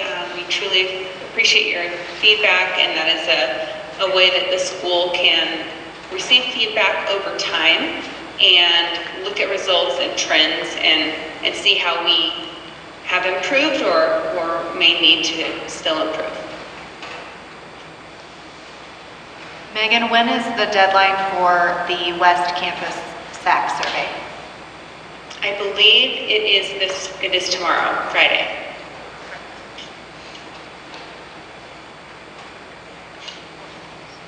Thank you, Ms. St. Aubin. Anything further? All right. We'll move to Ms. McEwen, SAC East. Okay, continuing on for SAC East, we have a SAC committee for both school campuses. As you guys know, the survey has gone out for both the middle school and the high school, and the responses are coming in and it's awesome. I just want to commend our community. You guys are doing a great job getting those in. Thank you for taking the time. I know we're all busy, but it means a lot to our school to get your feedback. And this is one of the unique ways that MA provides for parent voices to be heard. So thank you for partnering with us, our principals and teachers in that way. If you haven't already, please complete the survey. Help your student earn a college jersey day. Middle school only needs 29 more, and that was as a couple days ago, I believe, so we might even need less than that. And high school has already earned their college jersey day and only need 16 more to gain their cozy day. You can see the Links News for more information on that. And the results will be posted on the board webpage in January once everything has been compiled. And I just want to say thank you to the SAC committee members for your time and service and your effort on that project. And the deadline for the East Campus survey will be closed on Thursday, December 16th. So we have 1 week extra. That's it. Thank you, Ms. McEwen. Any discussion on the board? All right. That moves on to me, governance. As you see tonight in the items requiring board discussion and action, as we stated the last couple of meetings, we would have an elections policy for a first read tonight. So we will get into that once we get into board discussion action items. We're continuing our, obviously, systematic review that I say at every meeting to run through each policy. And probably towards the springtime, the intent of the Policy Governance Committee is to take a look at the staff handbook policies as well. That is not something that's ever been looked at, and so we want to start working through those, which will obviously be an arduous task, but we're going to take that challenge on. That is my report for governance. Any questions on that? No. Mr. Dole, you are up with finance, sir. Not much to report on the Finance Committee, as Mr. Brockhurst alluded to.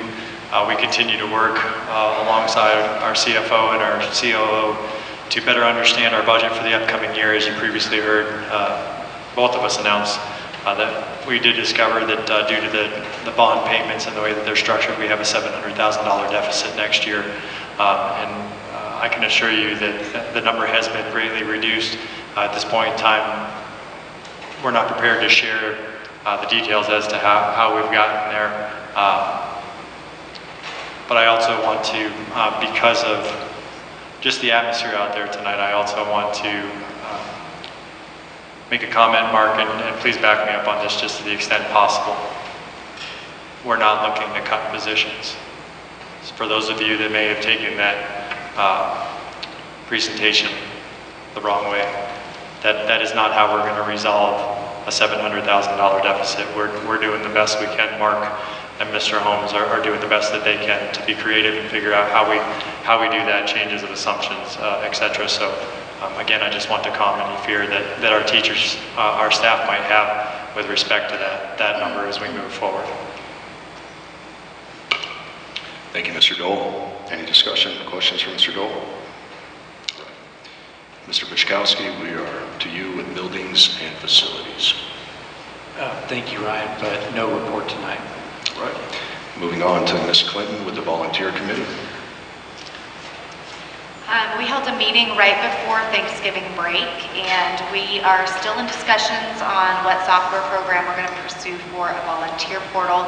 So I'm still working to find a good solution to centralize everything and have an end user option so that our parents can easily find all of the opportunities at both campuses and be able to see how many hours they've contributed and easily push out communication to you as well as new opportunities are posted. In the meantime, we do have the signups for lunchroom and recess, helping out in the art room. Any of those opportunities are in the library are on our volunteer tab, and those are for West Campus, East Campus. We have Shar Sellers and Jessica Labs have stepped up to help put together signups, and right now they're focusing on Carline. and some other ways that they can help just get parent involvement at the East Campus as well. So when you go to our main website, there is in the top right, it actually says volunteer there. And that's where all of those signups are for now.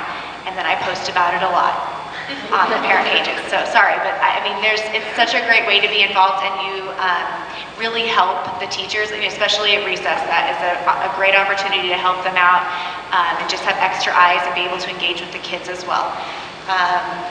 So hopefully next month I'll have more information on a program, but we're just trying to find what will work best with our safety features that we need at the campuses as well.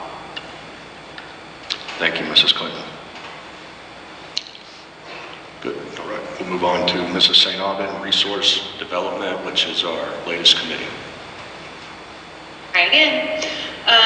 Wendy Breathauer is putting together a committee right now to plan a fundraising event for Monument Academy. And Wendy and Josh Breathauer in the past raised money through a group called Safety Solutions. And this was a fundraising event that helped to do a lot of, implement a lot of safety necessities at the West Campus. This year, partly due to the budget deficit that Chris has mentioned, we asked Mrs. Breathauer if she would be willing to do a more cohesive fundraising event that would speak more to the widespread needs at Monument Academy, including safety, but also teacher salaries and just anything else that we as a board deem necessary. Parents, this is something that a lot of charter schools do. It's something Monument Academy has never really consistently done, and it's something that we are looking at making an annual event. So if you are interested in joining this effort and this committee, please reach out to either the board through our email, or Mrs. Breathauer has put a flyer in the Links News asking for volunteers. So please, if you have a gift in that area, we would truly appreciate your help. The event is going to be in April of this year, and I think it will be at the Boot Barn. So we will have more information on that in January after the committee has its first meeting. Terrific. Thank you, Mrs. St. Aubin. Any questions? All right. That completes our reports of administration and committees. We're going to get into items requiring board discussion and action. And we'll start with board response to leadership concerns. Board, I had prepared a statement that I'm going to read to each of you. Bear with me, it's a few pages, but I would like to speak this to you.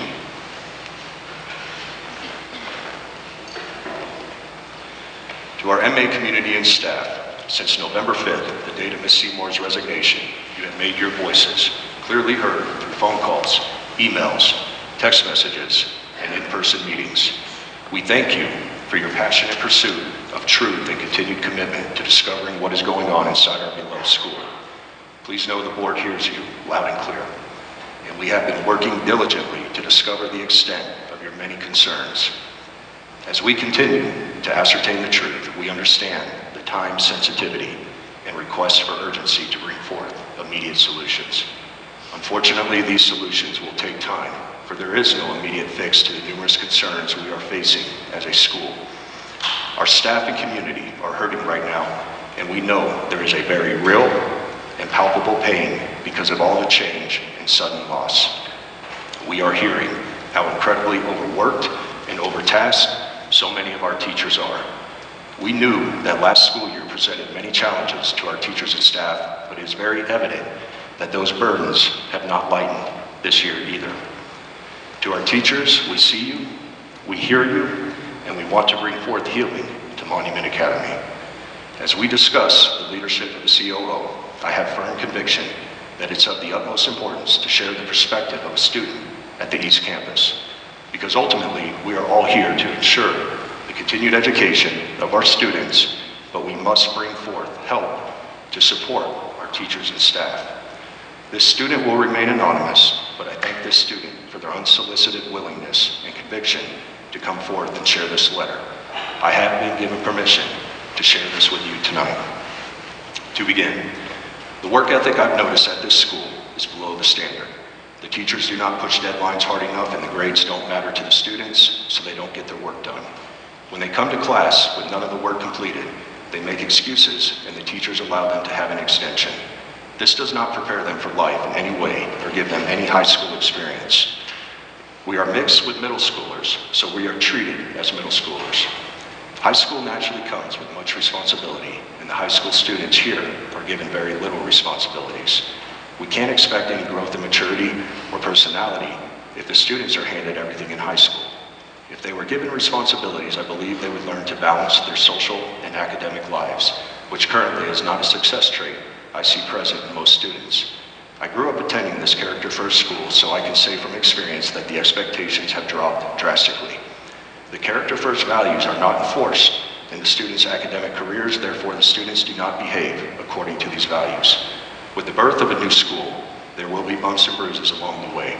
However, this does not exempt the administration and staff from doing everything in their power to build it up from the start. When I see an issue presented to the school, they seem to not know how to handle it, and they blame it on account of the school still developing. While the high school is new, that does not make it all right for those high school students to have to sacrifice their education to be the trial period. At Monument Academy, the expectations used to be set very high, so high that students could almost never reach it. But because the bar was raised so high, they excelled to meet the expectations. This is what set MA students apart. The amount of drama and gossip that infects this school is unlike anything I've ever experienced. This ties back to the lack of work ethic in the students because they don't try to excel in their classes. So instead, they cause drama to keep themselves occupied. This leads to their work not getting done because they are too focused on their social lives. For these reasons, I don't believe that this school is for me anymore. I hope this honest point of view can help improve the future of this school. Understand that this board is here to help, but we must bring overall context to the numerous and separate issues we are hearing as a board. We have heard that this board is not being transparent and not listening.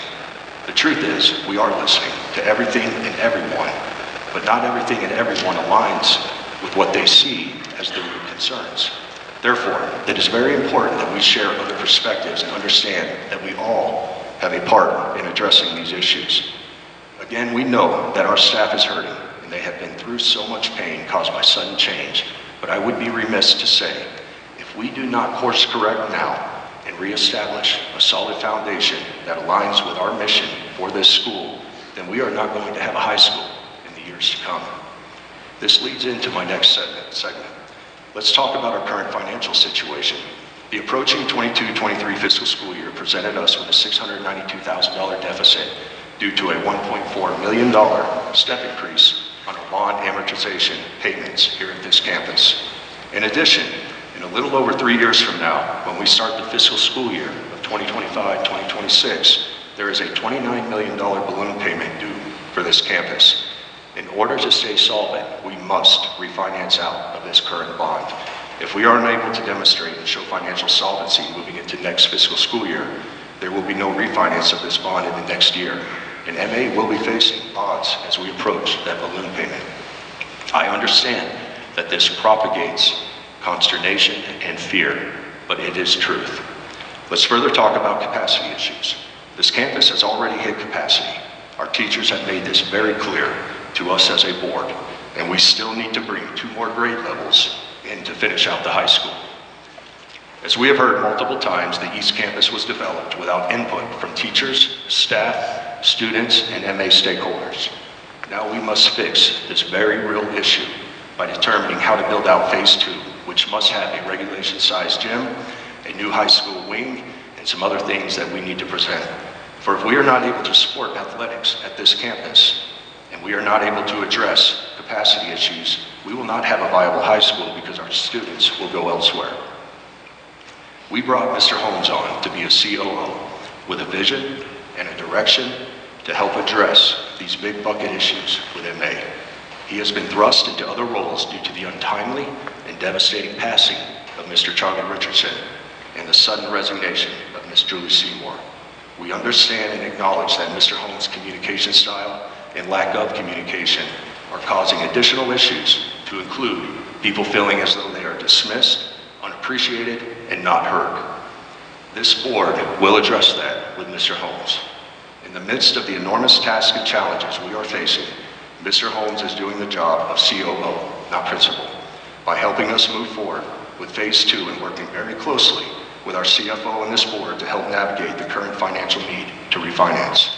I know at this point, some parents are questioning if Monument Academy is the right choice for their children. I get that, and I understand that, because I have asked myself that same question leading up to tonight.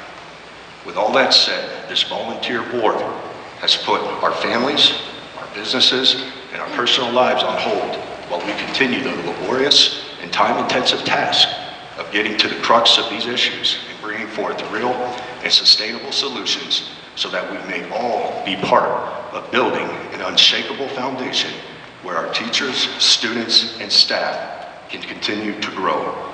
This board has committed and dedicated ourselves to this calling because we understand that all of our children's futures are at stake. Excuse me, I need to take a drink real quick.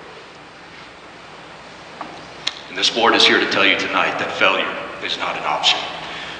Ultimately, everything that we are doing as a board is to fulfill our mission of providing a challenging, content-rich academic program, but we must reestablish a solid foundation in order to emphasize academic excellence, respect, responsibility, character, and exemplary citizenship. This is going to take time, and I cannot emphasize enough that MA needs your grace, patience, continued support, and prayers. We are here to serve, and we will continue to serve, but this board desperately needs everyone to understand that if we are going to be successful as a school, we have to chart a course that is going to challenge each of us, and in doing that, Monument Academy will bring forth the leaders of tomorrow.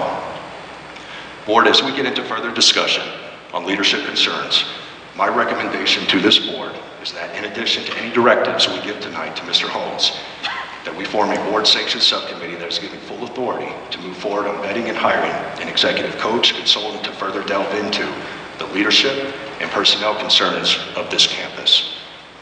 This assessment would provide us with a very thorough and detailed third-party findings report and give us as a board a more defined understanding of the current communication issues, cultural issues, climate issues, and collaboration issues.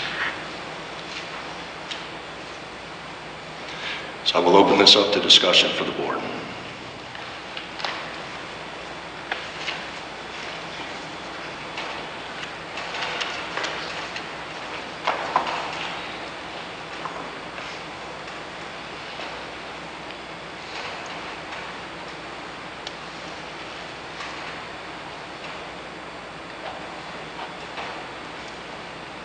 Y'all look at me, huh?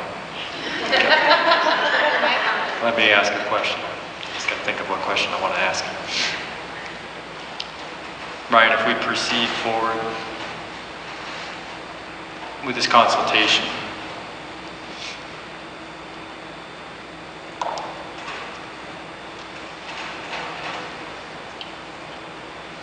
I'm under the impression that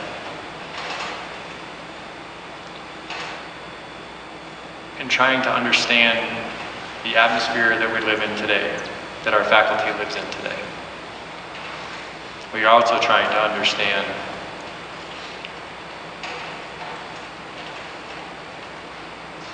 that we need to solve this problem of our COO leading the school. The COO is to lead the vision. Will this process allow us to understand better that we're right in saying that the COO needs to stay out of the day-to-day operations and fully charged with the vision? Or will it also shed light on what day-to-day operations the COO is supposed to be involved in? Ultimately, the way this would work if we did bring in a third-party consultant, a professional executive coach/consultant, we would dictate what we were looking for. Essentially, the way I see this is this would be an assessment to come in here and further delve into, as I stated in my report, that we need to discover the deep-rooted, deep-seated issues that we may not know about, that maybe we're hearing about, but we have nothing to validate with. From there, it would be up to the board to take that report and determine what we're going to do with this. But this is simply just to bring in a third-party individual to assess the current climate, the current culture, the lack of collaboration, the lack of communication that we are consistently hearing, and ultimately it's a discovery mission. Do you have a timing on the discovery? That's going to be up to the board. If we establish a subcommittee tonight, I would say that we need to have 2 board members to start vetting, 2 or 3 consultants maybe, and from there, you would have to more or less determine how quickly they could get on this. Obviously, we have Christmas break coming up. I would like to do this as quickly as possible. The process would probably take about, we'll just say, a week, and that individual that we hired would come in and probably the board could have the say over this, who all that person needed to talk to. But by estimation reasons, it would probably be at least 15 to 18 people that are within this building. And those individuals would be asked questions, and then those questions would be aggregated in a way that would ultimately keep them from, it would be anonymous, for lack of better terms. And so then we would get that report, and we would have some discussion around that.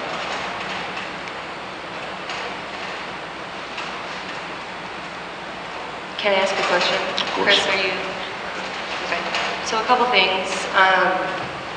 Just practically, one, will this coach, once he she produces their findings, do they include in those findings solutions? And secondly, what does something like this cost? The cost is going to be determined on how much time. It really comes down to an hourly fee, and it would be something that we would have to have that discussion, where the 2 members that are on the subcommittee would be able to say, okay, this is a direction that the board wants to take this in. Let's therefore come up with some type of cost analysis on this. Regarding the solutions portion, no, this is an assessment. Now, you could further engage in individual's services to try to bring forth coaching, but at this point, this would just simply be an assessment of our current state. Okay, and so then who does this person dialogue with about the findings? Who's involved in that dialogue? Just the 2 board members. Just the 2 board members. And then where do we go from there? Well, we would be given a report that would give us a greater look into, obviously none of us are in this school working, and this would just give us a greater look into the potential current situations, the rumors that we are hearing, that maybe there's some validity to that. And I think we as a board have known this to explore this and delve into this a bit further. We owe that to our teachers, we owe that to the community, we owe that to our staff. So, I would agree with that. I think that we're in a unique situation as a school right now for a variety of reasons, but one of those, and I'm just speaking for myself personally, we are pioneering something with Monument Academy. We've never been down this road before, having a high school, 2 facilities and campuses, and clearly we are facing some significant challenges, which is not surprising. And so I say, what is the culture, what is the climate that we want to have at our school? It's up to us to determine that. And we have a unique opportunity, as I see it, difficult, but a unique opportunity. And I personally do not see harm. I only see benefit. And bringing in somebody from the outside to come in and take a look. If we want to be a place of character, if we want to uphold our mission statement, and I know we all do, to me, something like this fosters honesty, transparency, a growth mindset in everybody from top to bottom. So I think that this is an excellent idea. And I think my vote would be yes for that. And I think it's worth the cost. I think it's important at this point too to have somebody that comes in that's just an external source, so we have that transparency, somebody that's impartial. So I support this. I would also just like to state though that part of what we're seeking right now with building out the organizational chart is the opportunity for everybody to be in their roles and be able to start succeeding in their roles and live in their strengths versus being put in positions where their weaknesses are more forthcoming. So as we go through this and as we would have somebody come in and be asking these questions, we also just need to have some patience as we let people get into their roles and into their defined roles as well, rather than being strictly judged off of their time spent wearing multiple hats. And that goes not just for the COO, but other people throughout our challenges as well that have had to wear a lot of different hats.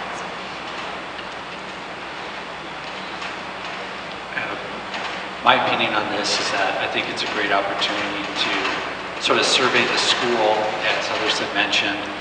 One thing I personally would like to see out of this is also some best practice recommendations from the consultant that we hire.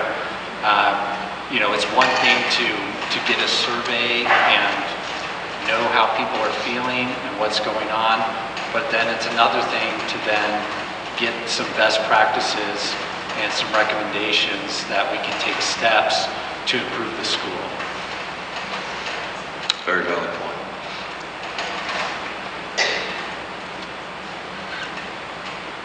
So now understanding better as to how this process plays out, I would definitely be in favor of this action. And I think the part of it that would excite me the most is the fact that I've already stated that we're going to have directives that are issued tonight that build out our organizational chart quickly, and it needs to be effective. And I think by gathering this data, it's data that can be put into the hands of the principals and assistant principals that are coming into place here in the very near future, and give them a quick snapshot as to what they're getting into, so that their due diligence period, understanding who we are, how we do things, our culture, it's already been prepared for them. They know the pain points. They know what tasks are before them. Absolutely, and this would also, in my opinion, potentially bring forth, if there is, I stated in my statement that I don't see any immediate things that we can do to address some of these concerns, but this may surface something that is immediate, that we as a board can take action on. And I want to make sure that our teachers and our community and our staff understand that we are hearing them, we are listening, and we want to delve into this deeper. So.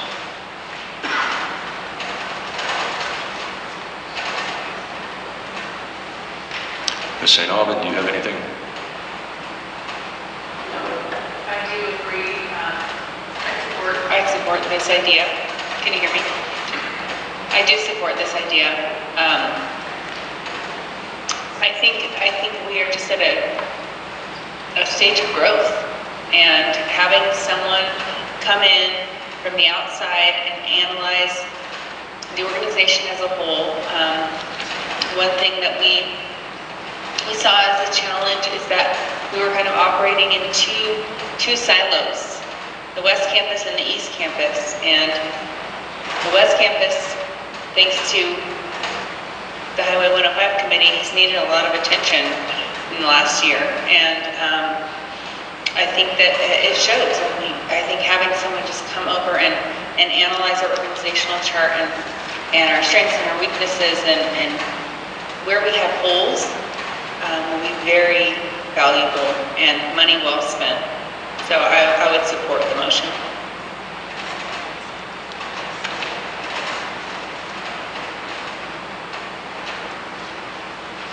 With that said, I need to make a formal motion to do this. Give me 1 second on that, I was not prepared.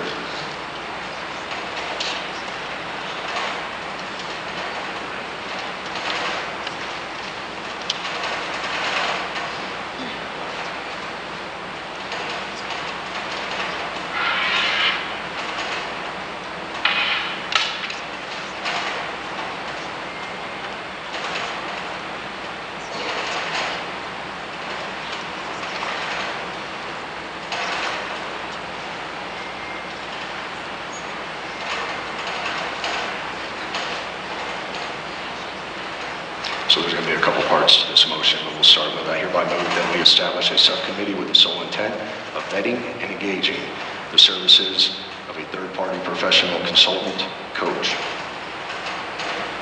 I second the motion. Any further discussion on said motion? Mr. Bichkowski, how do you vote, sir? Aye. Mrs. Clinton? Aye. Mr. Dole? Aye. Mrs. McEwen? Aye. Ms. St. Aubin? Aye.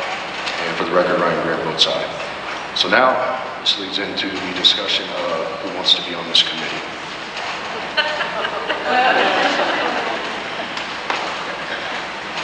I'm happy to participate.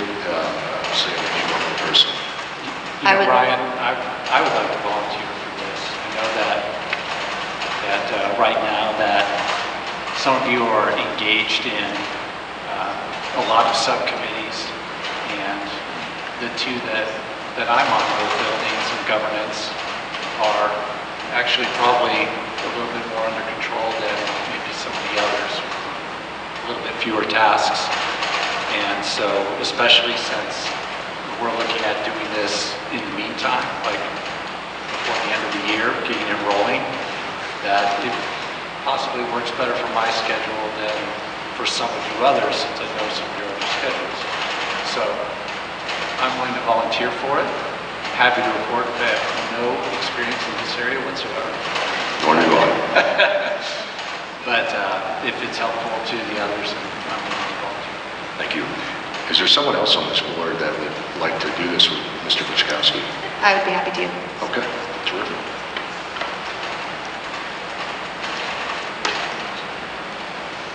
And I will make another motion. I hereby move that the newly formed subcommittee be comprised of Joe Bichkowski and Misty McEwen.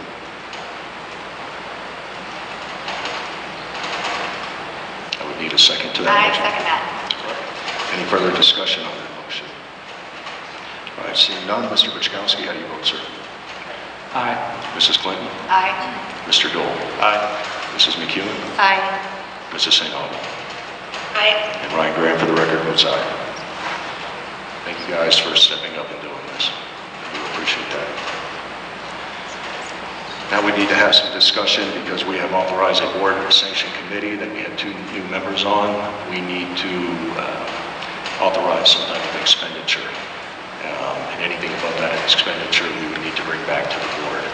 And at this point, to be quite honest with you, I don't know exactly where that number is going to fall, but I would probably start with just a $5,000 allocation or appropriation to that. But I would need to talk to our CFO, Mr. Brocklehurst, to see, number one, does that need to come out of our board budget, or would that come out of professional development, professional services?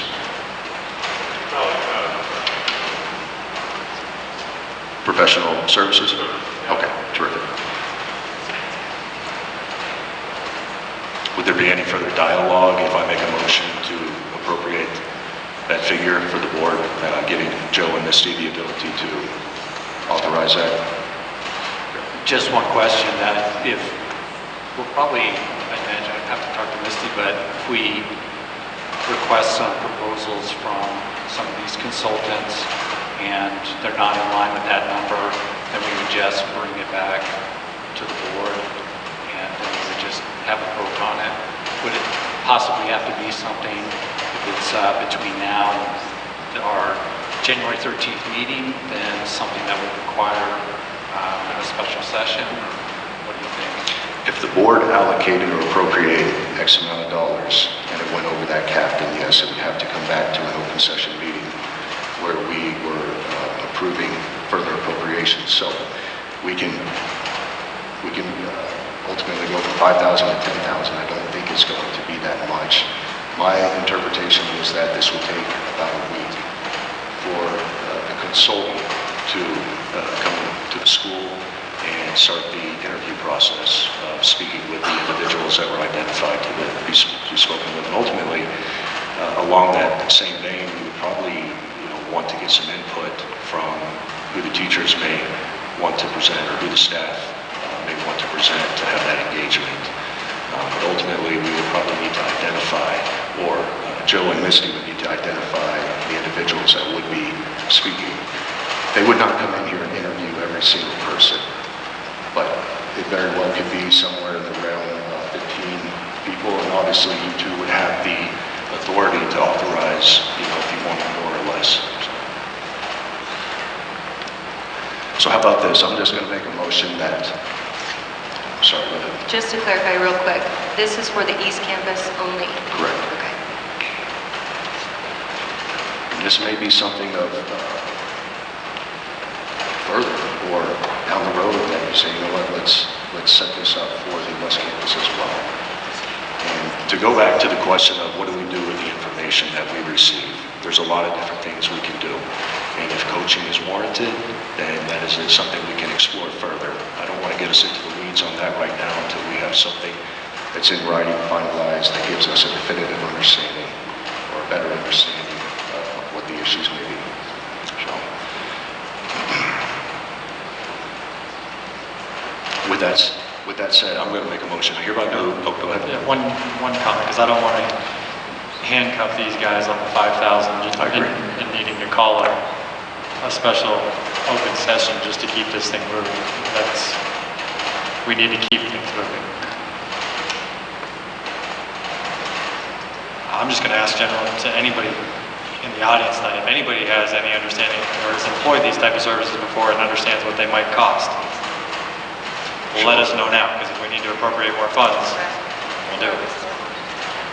I would have suggested 5 would be about the range. If you want to make it 7,500, I think you'd be safe within the range. Okay. I'm being told to look at you, Mr. Walker. I have been involved with the organizations in the past. 10,000.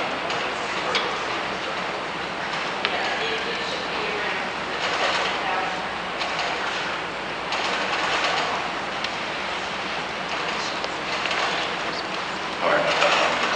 I hereby move that we allocate to the new to the new board subcommittee the appropriation of up to $10,000 for the engagement of services in relation to a professional consultant / coach. I'll second the motion. Any discussion on said motion? Ms. St. Alban? Okay. Now we'll call the vote. Mr. Bichkowski, how do you vote, sir? Aye. Ms. Clinton? Aye. Mr. Dole? Aye. Mrs. McEwen? Aye. Mrs. St. Alban? Aye. For the record, Ryan Graham votes aye. That will give you guys some marching orders to be able to take that back. And again, thank you for being willing to undertake this task. So, it's one piece. So, I'm completed. That completes what I would like to present, but I would like to hear from the rest of the board tonight on other things that we would like to do.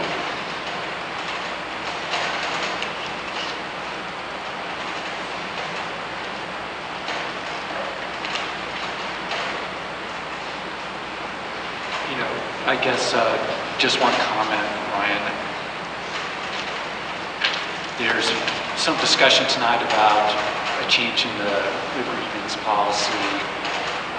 We heard it from the people that spoke earlier, from citizen comments, and it just came to my mind that, for you and I and the governance committee, that's one of our policies, and it's possible that when we go back to our committee, we can review our own grievance process, and that probably it's time to take a look at how ours compares to other charter schools and best practices.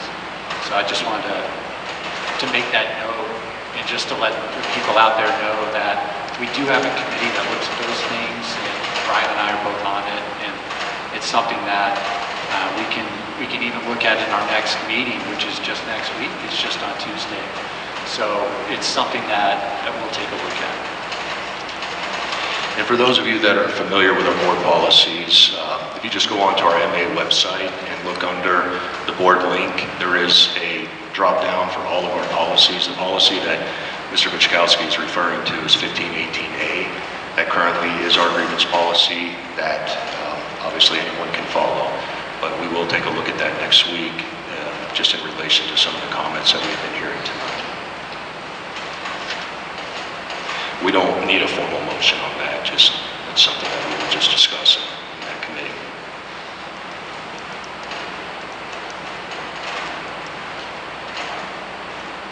I think, I feel like a lot has been said already this evening. And I guess I just want to say, well, first, thank you, Ryan and Chris, for taking the time to put together those statements that you did and putting out the facts that you did. And it takes a lot of courage to put your dirty laundry out there. And this is our dirty laundry tonight. And I think that's okay, and I think it's good, and I think it's healthy. And I hope that it speaks to our community the direction that we believe we're going as a school. And I don't know if we're planning on emailing out any of these statements or anything, but I would like for my name to be put in support of your statement and yours, Mr. Dole. And again, just thank you for taking your time and your energy and putting your heart into those statements. I think it represents well my feelings and my thoughts, and I honestly don't feel like there's much more for me personally to say, except that I'm proud to be a part of our school. I'm proud to be part of this community, which I see as courageous. The leadership, the teachers, the parents, all of you guys coming out here this evening speaks volumes. And it's why I serve on this board, because of our community, and we care. We care deeply about our teachers. We care deeply about our children. We care about what is going on in the school, and I think this is amazing that we have this amount of turnout. And I think, you know, we're obviously in a hard time and we're pulling together. And I'm grateful for that. So I believe Mr. Holmes, and I just want to say thank you. You know, it takes a lot of courage for you to sit there and hear all the things that you've heard tonight and allow us to be honest. And I want to say thank you for that. It's not easy to do that, sir. And we don't expect you to be perfect. None of us are perfect. I'm not perfect, but I'm willing to do the work to make our school better, and I believe that you are as well. I believe we all are. I believe we all are willing to do the work to come together and make our school more amazing. It's already in an incredible place. Yes, we are in a challenging position right now, but I think we're gonna get through this, and we're committed. We're committed, and I believe everyone in here is also committed to that. So,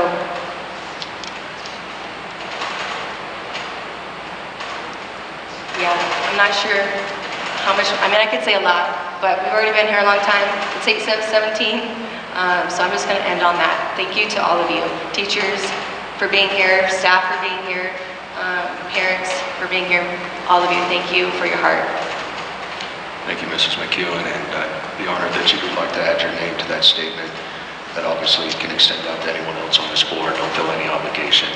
I'm happy to send the statement out that I drafted. It probably need a little bit of grammatical correction, just being that it was from my eyes only. So that said, we can move forward if there is no further discussion on board response to leadership concerns at this moment.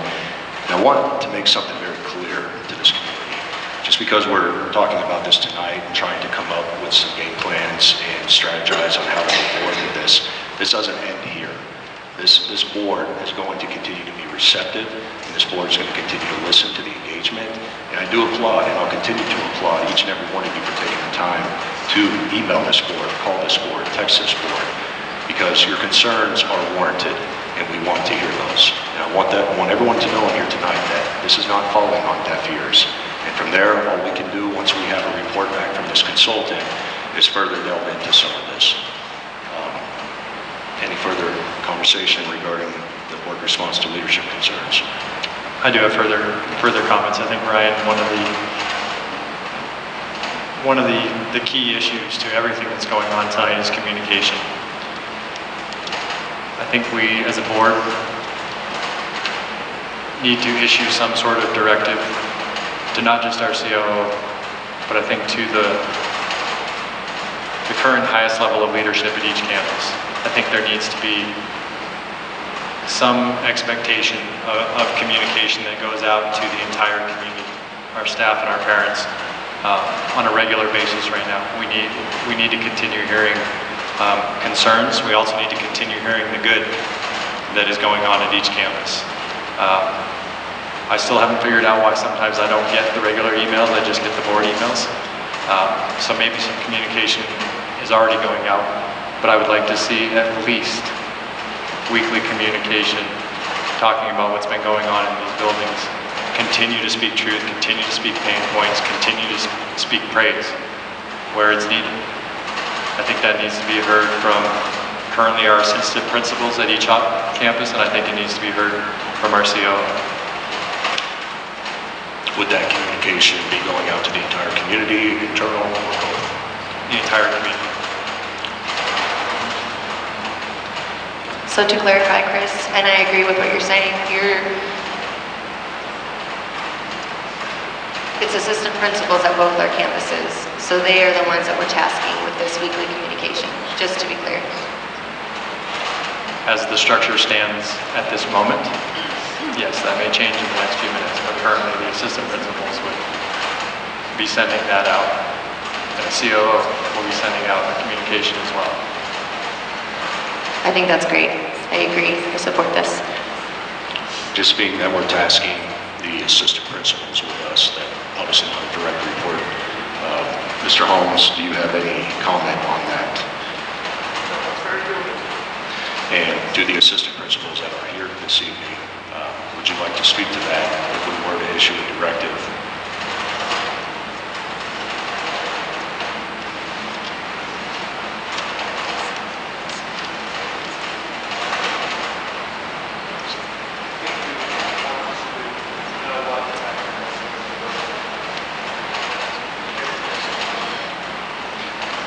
Correct me if I'm wrong, but I'm hearing that you would like to know exactly what we would like in that report.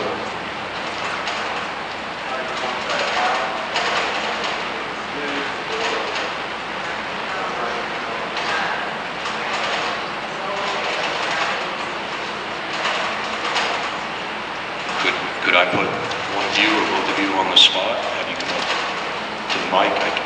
Honestly, I can't hear it. This thing over my head is making a lot of noise.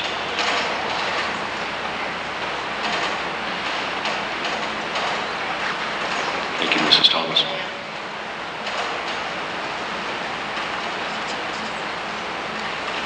So what we were saying was that we would like to know the modality that you would like this in. So if it's going to be email, if it's going to be verbal communication, both, if it's going to need to be in the Links News. We would also, it would help us to know sort of what you would like to see in there. So just some guidance so that we're hitting the target of what it is you're requesting from us on a weekly basis. Ryan, one idea is to kick it to governance committee and actually come up with a policy on this. And that way it would just be in black and white on paper for the principals to follow. And that, it's just an idea to just make it easier on everyone. If it's something that we can't solve tonight. I think that's actually a terrific idea, and I would appeal to you, Mr. Nolan, to say if that's something that policy governance could pick up, and we could look at the modality and what all topics we would want in there, and then establish a policy from there. Sure. As I'm making this proposal, the thought behind it is when we all leave here tonight, this conversation cannot stop. I've heard a lot of simple desires that can be met by our staff. Simple social gatherings, honoring of birthdays. I don't need a 10-page email. You could send me a one-page email that says, hey, this week we honored the birthday of this, right? Let's show camaraderie. Let's build this team back to where it was, but only stronger. Let's get those communications out there. Let's continue to acknowledge stress points, challenge points. But let's work as a team to solve this now, and I think we can acknowledge those steps through emails. I don't feel like this needs to be a formal process in governance committee. If that's ultimately the direction we want, but I would encourage leadership to send communication now. Send whatever it is that's on their hearts to keep the communication open. Governance committee is going to delay. It's going to stall the conversation. It's well received. Probably was a little bit legalistic on my approach to be a little too rigid and, hey, you need to send this, this, and this. And I think it really goes back to that. Mr. Walker and Mrs. Thomas, send out what you would want to know as a community member. I think that works just fine. Excellent.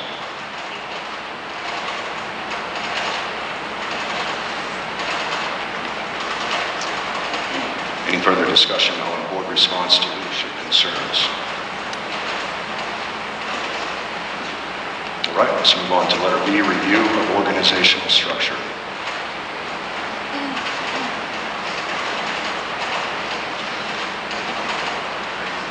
If you'd like to lead on this, Mr. Bull, by all means. Sure.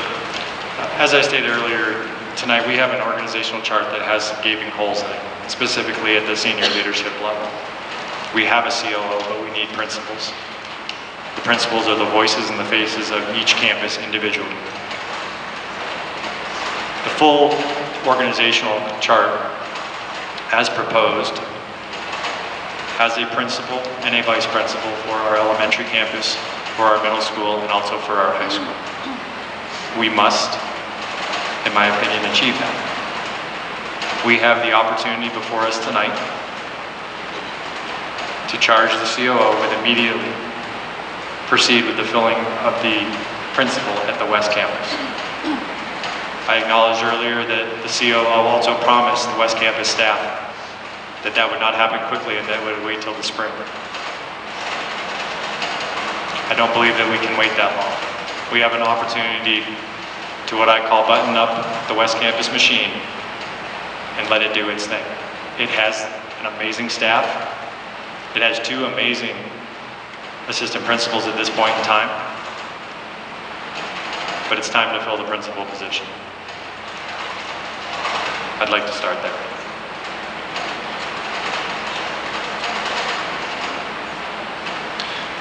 So we can turn that into a formal motion to have discussion, or we can just have some discussion now on this. So to clarify, Chris, you're talking about, practically you're talking about, or are you talking about one principal and one assistant principal at each campus? Is that what I heard? That is what I said. Yes, one principal and one assistant principal at each campus.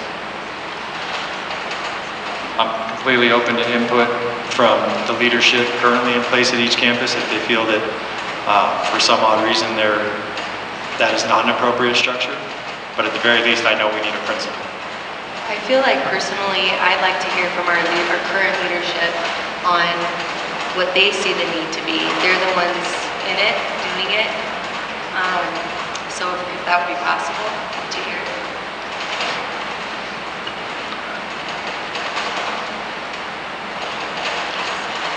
I also feel like the two-person team we've had at the West Campus has been doing a phenomenal job. When I've asked the teachers how it's going, I think they feel very comfortable with that. And, I think that maybe the principal there and assistant principal will be very effective. For this campus, because it is generally secondary schools take a little bit more management, and this, because of the growth of the high school and adding grades, it just takes a little bit more management. When several months ago, before Mrs. Seymour resigned, we had a principal and two assistant principals, and a part-time athletic director, and then an assistant athletic director that also helps out. So I think the proper model for this campus would be a principal and two assistant principals. If we can find somebody good, and if I can probe Laura Barrett just a little bit, when we were in the process of hiring Mr. Walker, she said, just promise me you're not going to hire me a warm body. And we far exceeded that. And I think the same for this campus, if we can find good qualified people to actually help move us forward, having a principal, an assistant principal, and another assistant principal, if we can find them to be the right model for this campus, which is what we had previously. Mr. Holmes, as the build-out continues adding grades 11 and 12, does that model still hold true to the principal?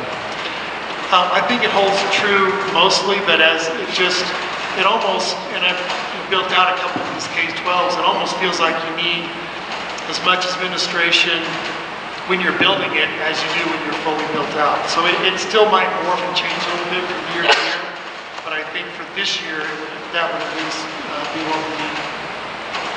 In your time here, Mr. Holmes, and your observations, are there positions, just from your experience of previous schools that you have helped grow, are there positions that you see that we need, that we do not yet have, that you would like to implement beyond the principal position? Does that make sense? Yes.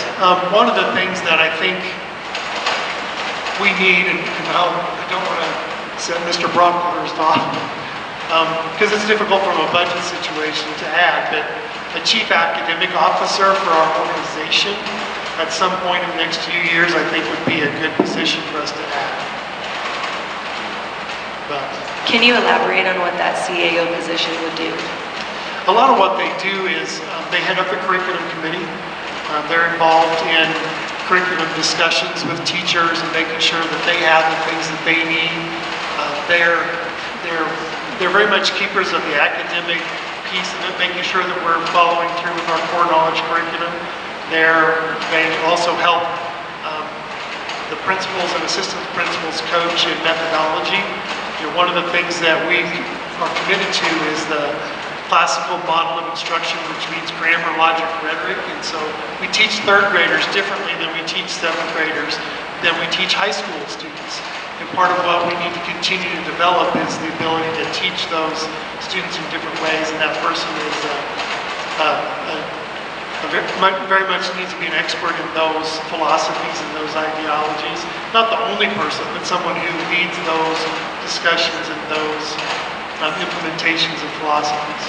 And would the CAO position would report directly to the board as well, correct?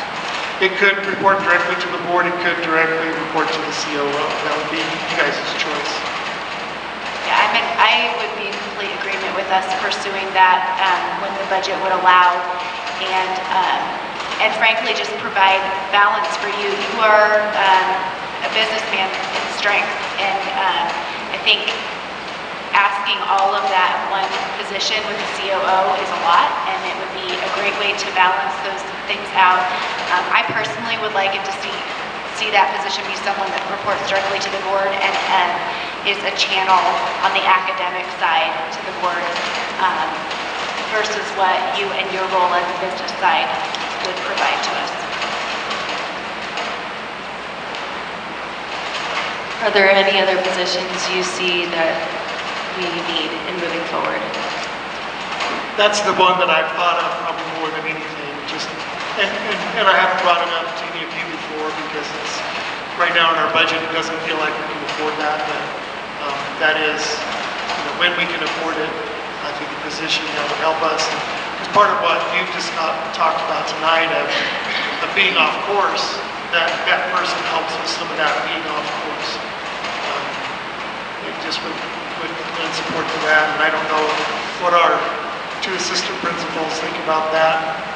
Have a general thumbs up or thumbs down about that?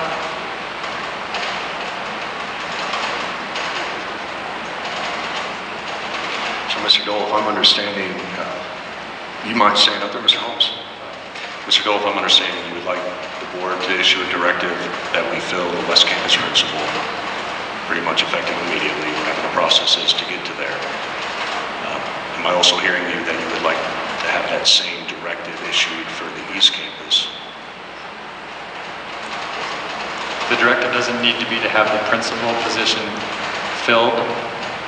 if we can at least establish who is in charge of this campus. We as a board and we as a community need to know who we're holding responsible. I need Merlin as COO out of the operation of running this campus on a daily basis. We need that. Mr. Holmes, right now, my understanding is that Mrs. Thomas, but can you speak to the question that Mr. Dole just presented? Who is in charge running the East Campus right now?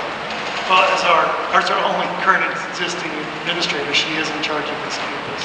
So right now, all staff, teachers are going through Mrs. Thomas. This is not something that you have a direct report to at this time in relation to teachers, teacher leads, et cetera, that are below Mrs. Thomas. That's correct, but because she's the only one here, I have been involved in, as some of you were as board members, in meeting with the teachers to talk through where concerns are and also contributing ideas to how we could bring more structure and more systems into the organization. So I've been involved even though, so I guess I would say it's probably, we haven't given a clear directive that this is who's in charge. You have We've not. both been working it together, but obviously she's been doing the bulk of that work because of my other duties.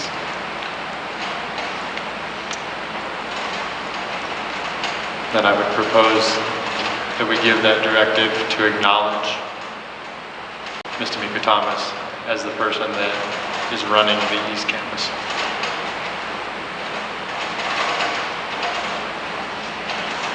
Yeah, we can. Yeah, absolutely.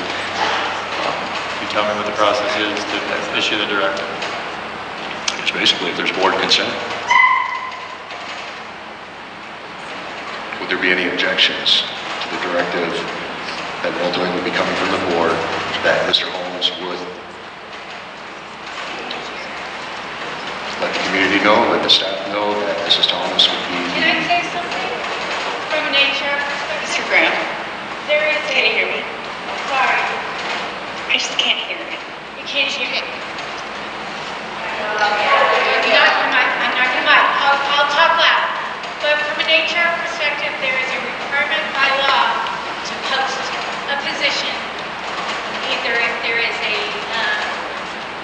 promotion or a financial change in the salary. We are required by law from Colorado, it's called the Equal Work for Equal Pay Act that came through January of 2021. So we do have to post it by law, even if she is doing the work for it, we do need to post it. That's my perspective from HR. She's right in that regard. That's good to know. I did not know that. I don't think this board knew that. And can I also let you know that Laura Bear is here? I know that nobody's seen her, but she is here, so.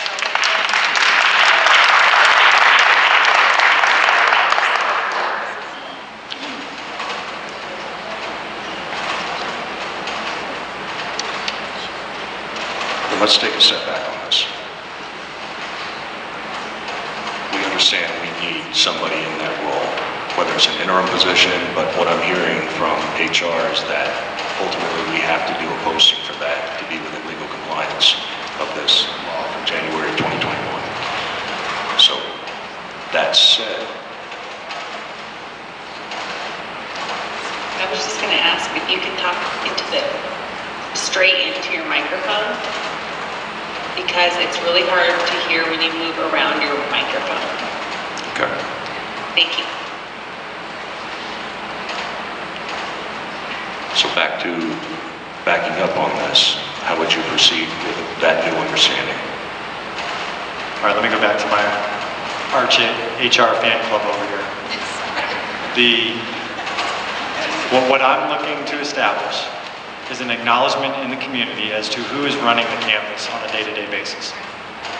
I'm saying that there does not have to be a title change or position, and maybe there's things there that we need to understand. But what I'm trying to do is to make sure that we understand who's running this campus on a day-to-day basis, whatever that title is, whatever the process that needs to be carried out.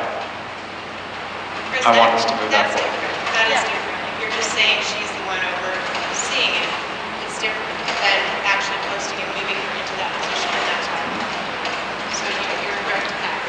Okay, I do believe that in Julie's departure and lack of communication, it has been unclear as to who is ultimately running this campus. And I want to establish that here tonight. Whatever that process is, whatever it takes, I want to establish that. I want to get the West Campus buttoned up, and I want to get our COO doing what we originally hired him to do.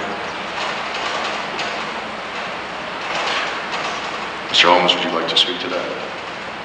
Well, I concur with that, and I think we can do that within, and I can work with HR to make sure we're doing it within the legal requirements that we need moving forward. Perfect. Accept that as a formal directive from this board to meet with HR and to determine how to fill that position. Understanding it may be interim, there may be a formal hiring process, but we need somebody that's in that position and that role moving forward. Will do. That work, Mr. Dole? That does work. Mr. Holmes, before you vacate the mic, Mr. Holmes. Mr. Holmes. I have a question for you. In terms of the West Campus, what is the timeline, based on whatever processes are available, to acknowledge the open position and proceed to fill it? And again, HR and I will need to sit down and do that, but I think it can happen in a matter of a few weeks to officially post and move through a process and make that decision. Okay, then I would request, today's Thursday, I would say by Tuesday, if you could meet with HR and report back to the board just via email as to what the process is going to be and hopefully a refined timeline. And one of our HR people is out this weekend, so but by Tuesday afternoon, we should be able to meet. Correct? Yes, right, yes. Sorry, I've got it. Thank you. Can I ask one more thing real quick on this, just to clarify? Are we just, and I apologize if I missed this, but are we talking about having 2 assistant principals still and 1 principal at the West Campus? Or are we moving back to 1 and 1? The plan was to have 3 administrators, but 1 can be acting principal, and 2 assistants to help out. That was still, we're in the process of trying to hire 2 more administrators for this campus. With regards to the West Campus though, are we looking to move one of our APs into, or are we looking to ultimately have a principal and an assistant principal at the West Campus? Correct. Okay. So with all the dialogue on this, just for clarification's sake, we're looking at the East Campus to have 1 principal and 2 APs. At the West Campus, we're looking at having 1 principal and 1 AP. Correct. Is that the understanding for the rest of the board, Ms. St. Alban? Can you hear me? No, I couldn't really hear that final thing he said. Okay, just for If clarification. you're making a motion or if you're making a directive, I didn't hear it. We were just putting some clarification on this to say that at the East Campus, we would be looking at moving forward to fill the, you can't hear me, can you? I can't get any closer to the microphone.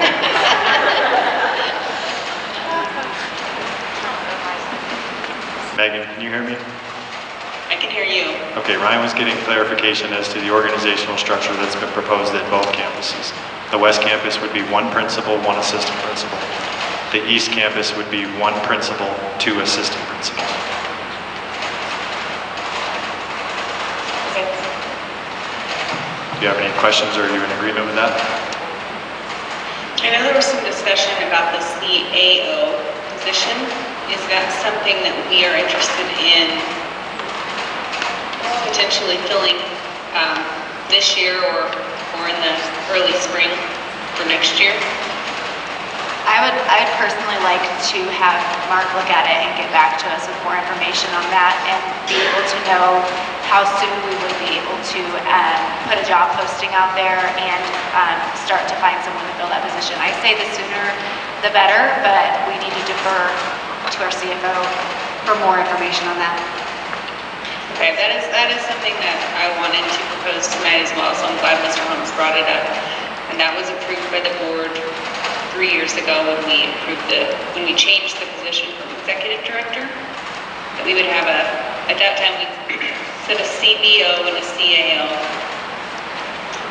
And I see the value in that. And even if that person serves as, dual role as maybe a principal and a CAO to begin, but then we, as we grow, roll it into 2 positions. But having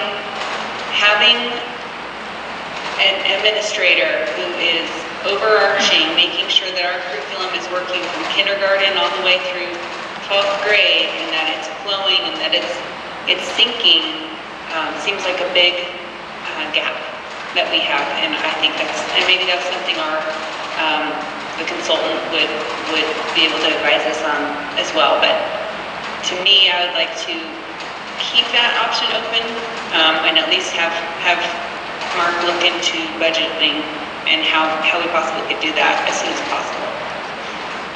That would align with my thoughts, and I know, Megan, you cannot hear me on this, but I really would like to get this consultant on board, and I would like to have that consultant engage with the teachers and have some other conversations around this particular idea of a CAO and bring that back to the board, because we do understand in the time we are in right now with a pretty significant budget deficit, that we're talking a 6-figure salary to a position that can we do without until next year.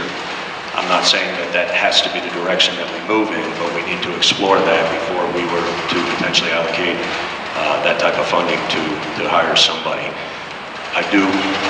My thought is that putting the proper structure in place at the administration level, or the administrative level,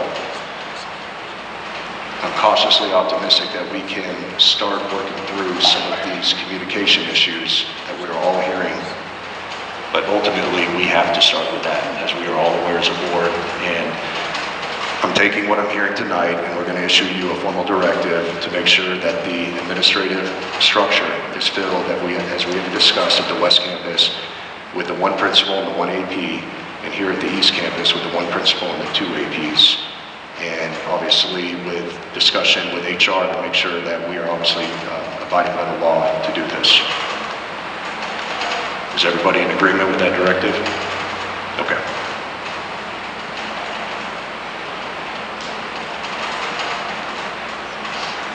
This is where we, as a board, though, need to ask you as our community to offer grace and patience as we implement these directives, and we fill out the leadership gaps, and we give everybody time to get into those roles and really be successful. And we will keep evaluating all of it. We will take your feedback and your communications, and we expect that from you.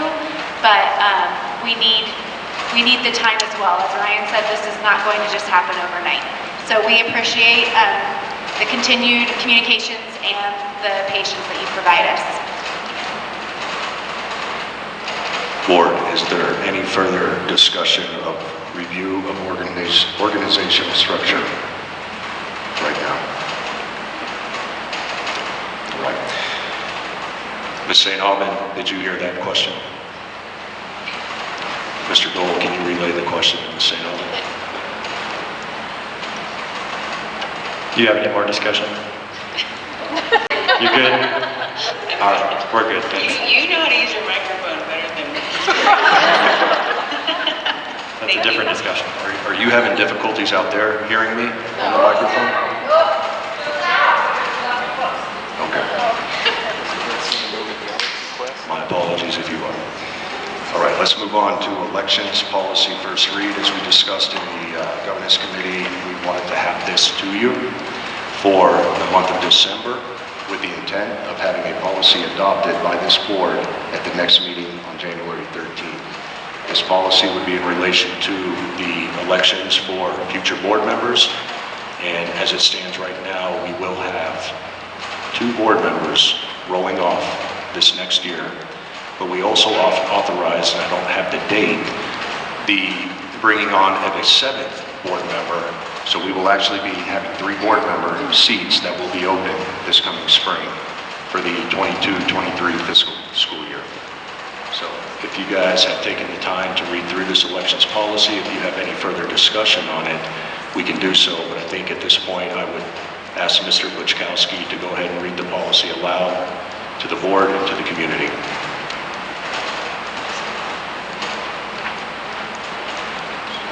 Thank you, Ryan.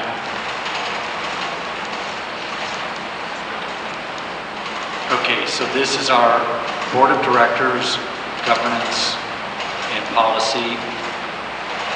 The title of this policy is the MA Board of Directors New Members Election Process. And before I read it, I'll say that, so we arrived at this policy through several drafts of policies that were never really codified in the past, as well as Megan's experience running elections in the past, as well as researching some of the laws under the education laws and some of the best practices that are out there. So here's Roman numeral 1, issue statement. A, the purpose of this policy is to provide an election process to fill Monument Academy Board of Directors vacancies. 2, policy statement. A, Board of Directors vacancies are filled via an election of qualified candidates as described in the bylaws of Monument Academy. The Board of Directors shall conduct a fair and transparent election in accordance with the bylaws of Monument Academy. 3, election process. A, the Vice President of the Board of Directors shall be responsible for the election process and shall follow the election process listed below. 1, in January, prior to the board meeting, create a Google form with the form fields listed in attachment A. Election application Google form fields. 2, in January, prior to the board meeting, notify the MA community via email of the number of vacancies to be filled, the eligibility requirements for candidates, the Google form link, and the general timeline of the election process. Send reminder emails to the MA community in early February and early March. 3, from January through March, receive candidate submissions and schedule each candidate to meet with 1 to 2 board members so that each candidate may ask questions. Encourage each candidate to attend all board meetings from application date through the April board meeting. 4, in April, prior to the board meeting, if there are fewer candidates than vacancies, work with the board to appoint candidates, scheduling an April board meeting agenda item if necessary. 5, schedule candidates to attend the April board meeting and to present a 5-minute statement of their interest to serve on the board. 6, in April, if necessary, schedule a Q&A session for the MA community to ask questions of the candidates.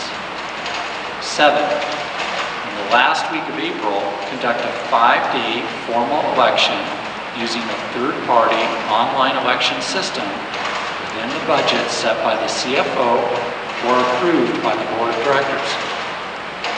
The MA voting community includes current MA families and employees. If a runoff is required, conduct a 5-day runoff election in the first week of May using the same third-party online election system. 8, in May, prior to the board meeting, compile election results and inform the board and the candidates of the results. The Board of Directors shall announce the names of the newly elected board members at the May board meeting. The Board of Directors shall send an announcement of the newly elected members to the MA community after the May board meeting. 9, retain the election records for 30 days after the election, provided the election or the results of it have not been challenged. Should an election be contested, all records are to be retained until such time that the appropriate court allows them to be destroyed. Roman numeral 4, post-election tasks. A, the Vice President of the Board of Directors shall be responsible for the following post-election tasks. 1, schedule elected candidates to attend the June board meeting as non-voting members. 2, create an agenda item to have the newly elected candidates sworn in as board members during the June board meeting and effective as of July 1. Have newly elected members sign the Board Code of Conduct Declaration, which is attachment A to the MA Board Policy 1514A. 3, schedule elected candidates to complete a new board training within 3 months of appointment, as required and provided through CDE, legal, or another approved organization. Related documents. A, Monument Academy bylaws. B, 1514A, Board Code of Conduct. C, Attachment A, election application Google form fields. Points of contact.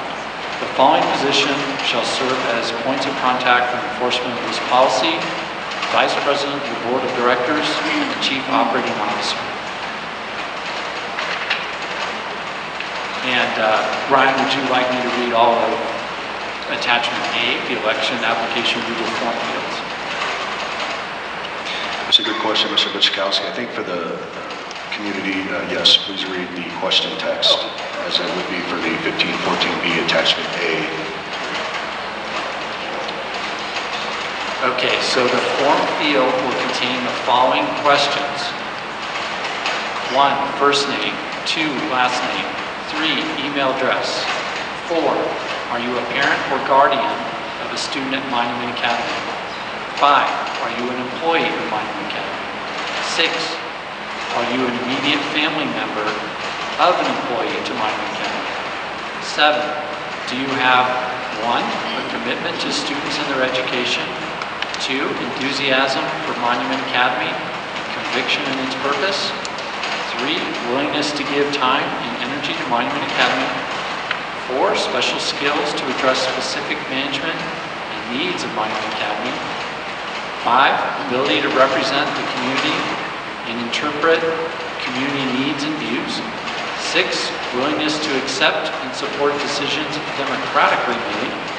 And 7, ability to represent Monument Academy to the community. Question 8. Please attach a PDF essay of your qualifications to serve on the MA board, your vision for Monument Academy, and or the reason you are running for this position. Your essay will be published to the Monument Academy community. Please limit your essay to 500 words. Question 9. Please attach a headshot photograph of yourself. Your photograph will be published to the Monument Academy community. And 10. The Vice President of Monument Academy Board will be in touch with you regarding the next steps in the process. Thank you, Mr. Buczkowski. One correction, number 6, are you immediately, we would just need to remove the LY.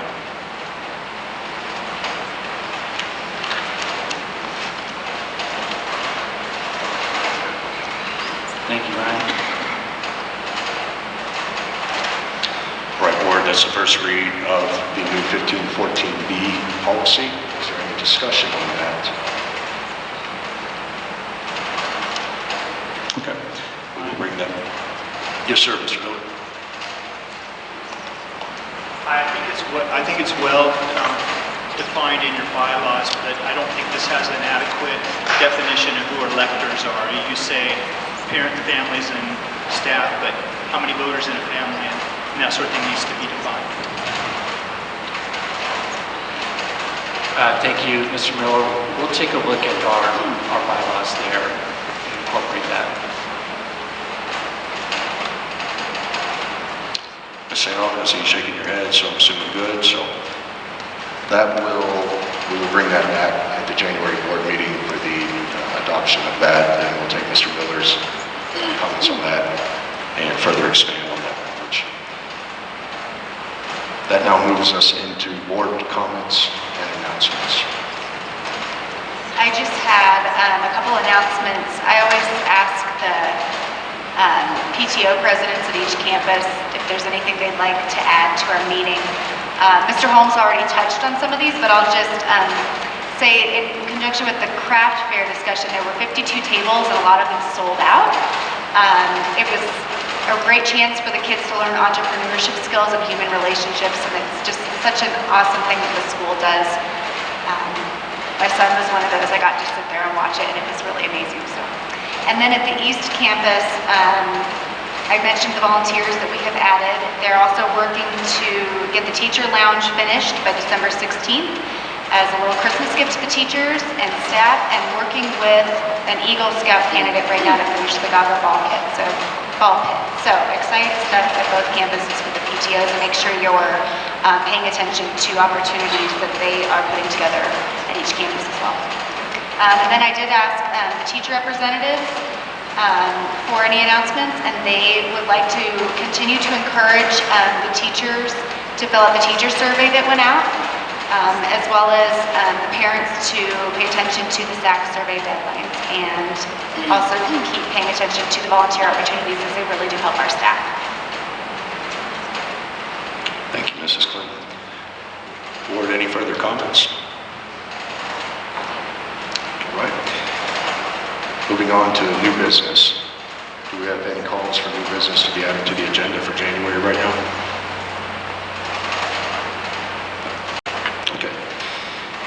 Ms. Clinton, do we have any citizen comments not pertaining to agenda items? We do not. Okay.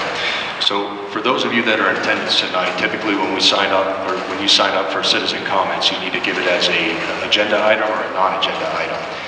Obviously, we don't have any non-agenda items tonight, but I just wanted to make this point of clarity. Typically, we would adjourn and then hear the non-agenda citizen comment items, but because we do not have any, we're going to go ahead and call for a motion to adjourn, and we'll all be dismissed. So with that said, I'll entertain a motion for adjournment. Motion to adjourn. I'll second the motion. Is there any opposition to said motion? No. And we are officially adjourned. Thank you tonight for you guys being here.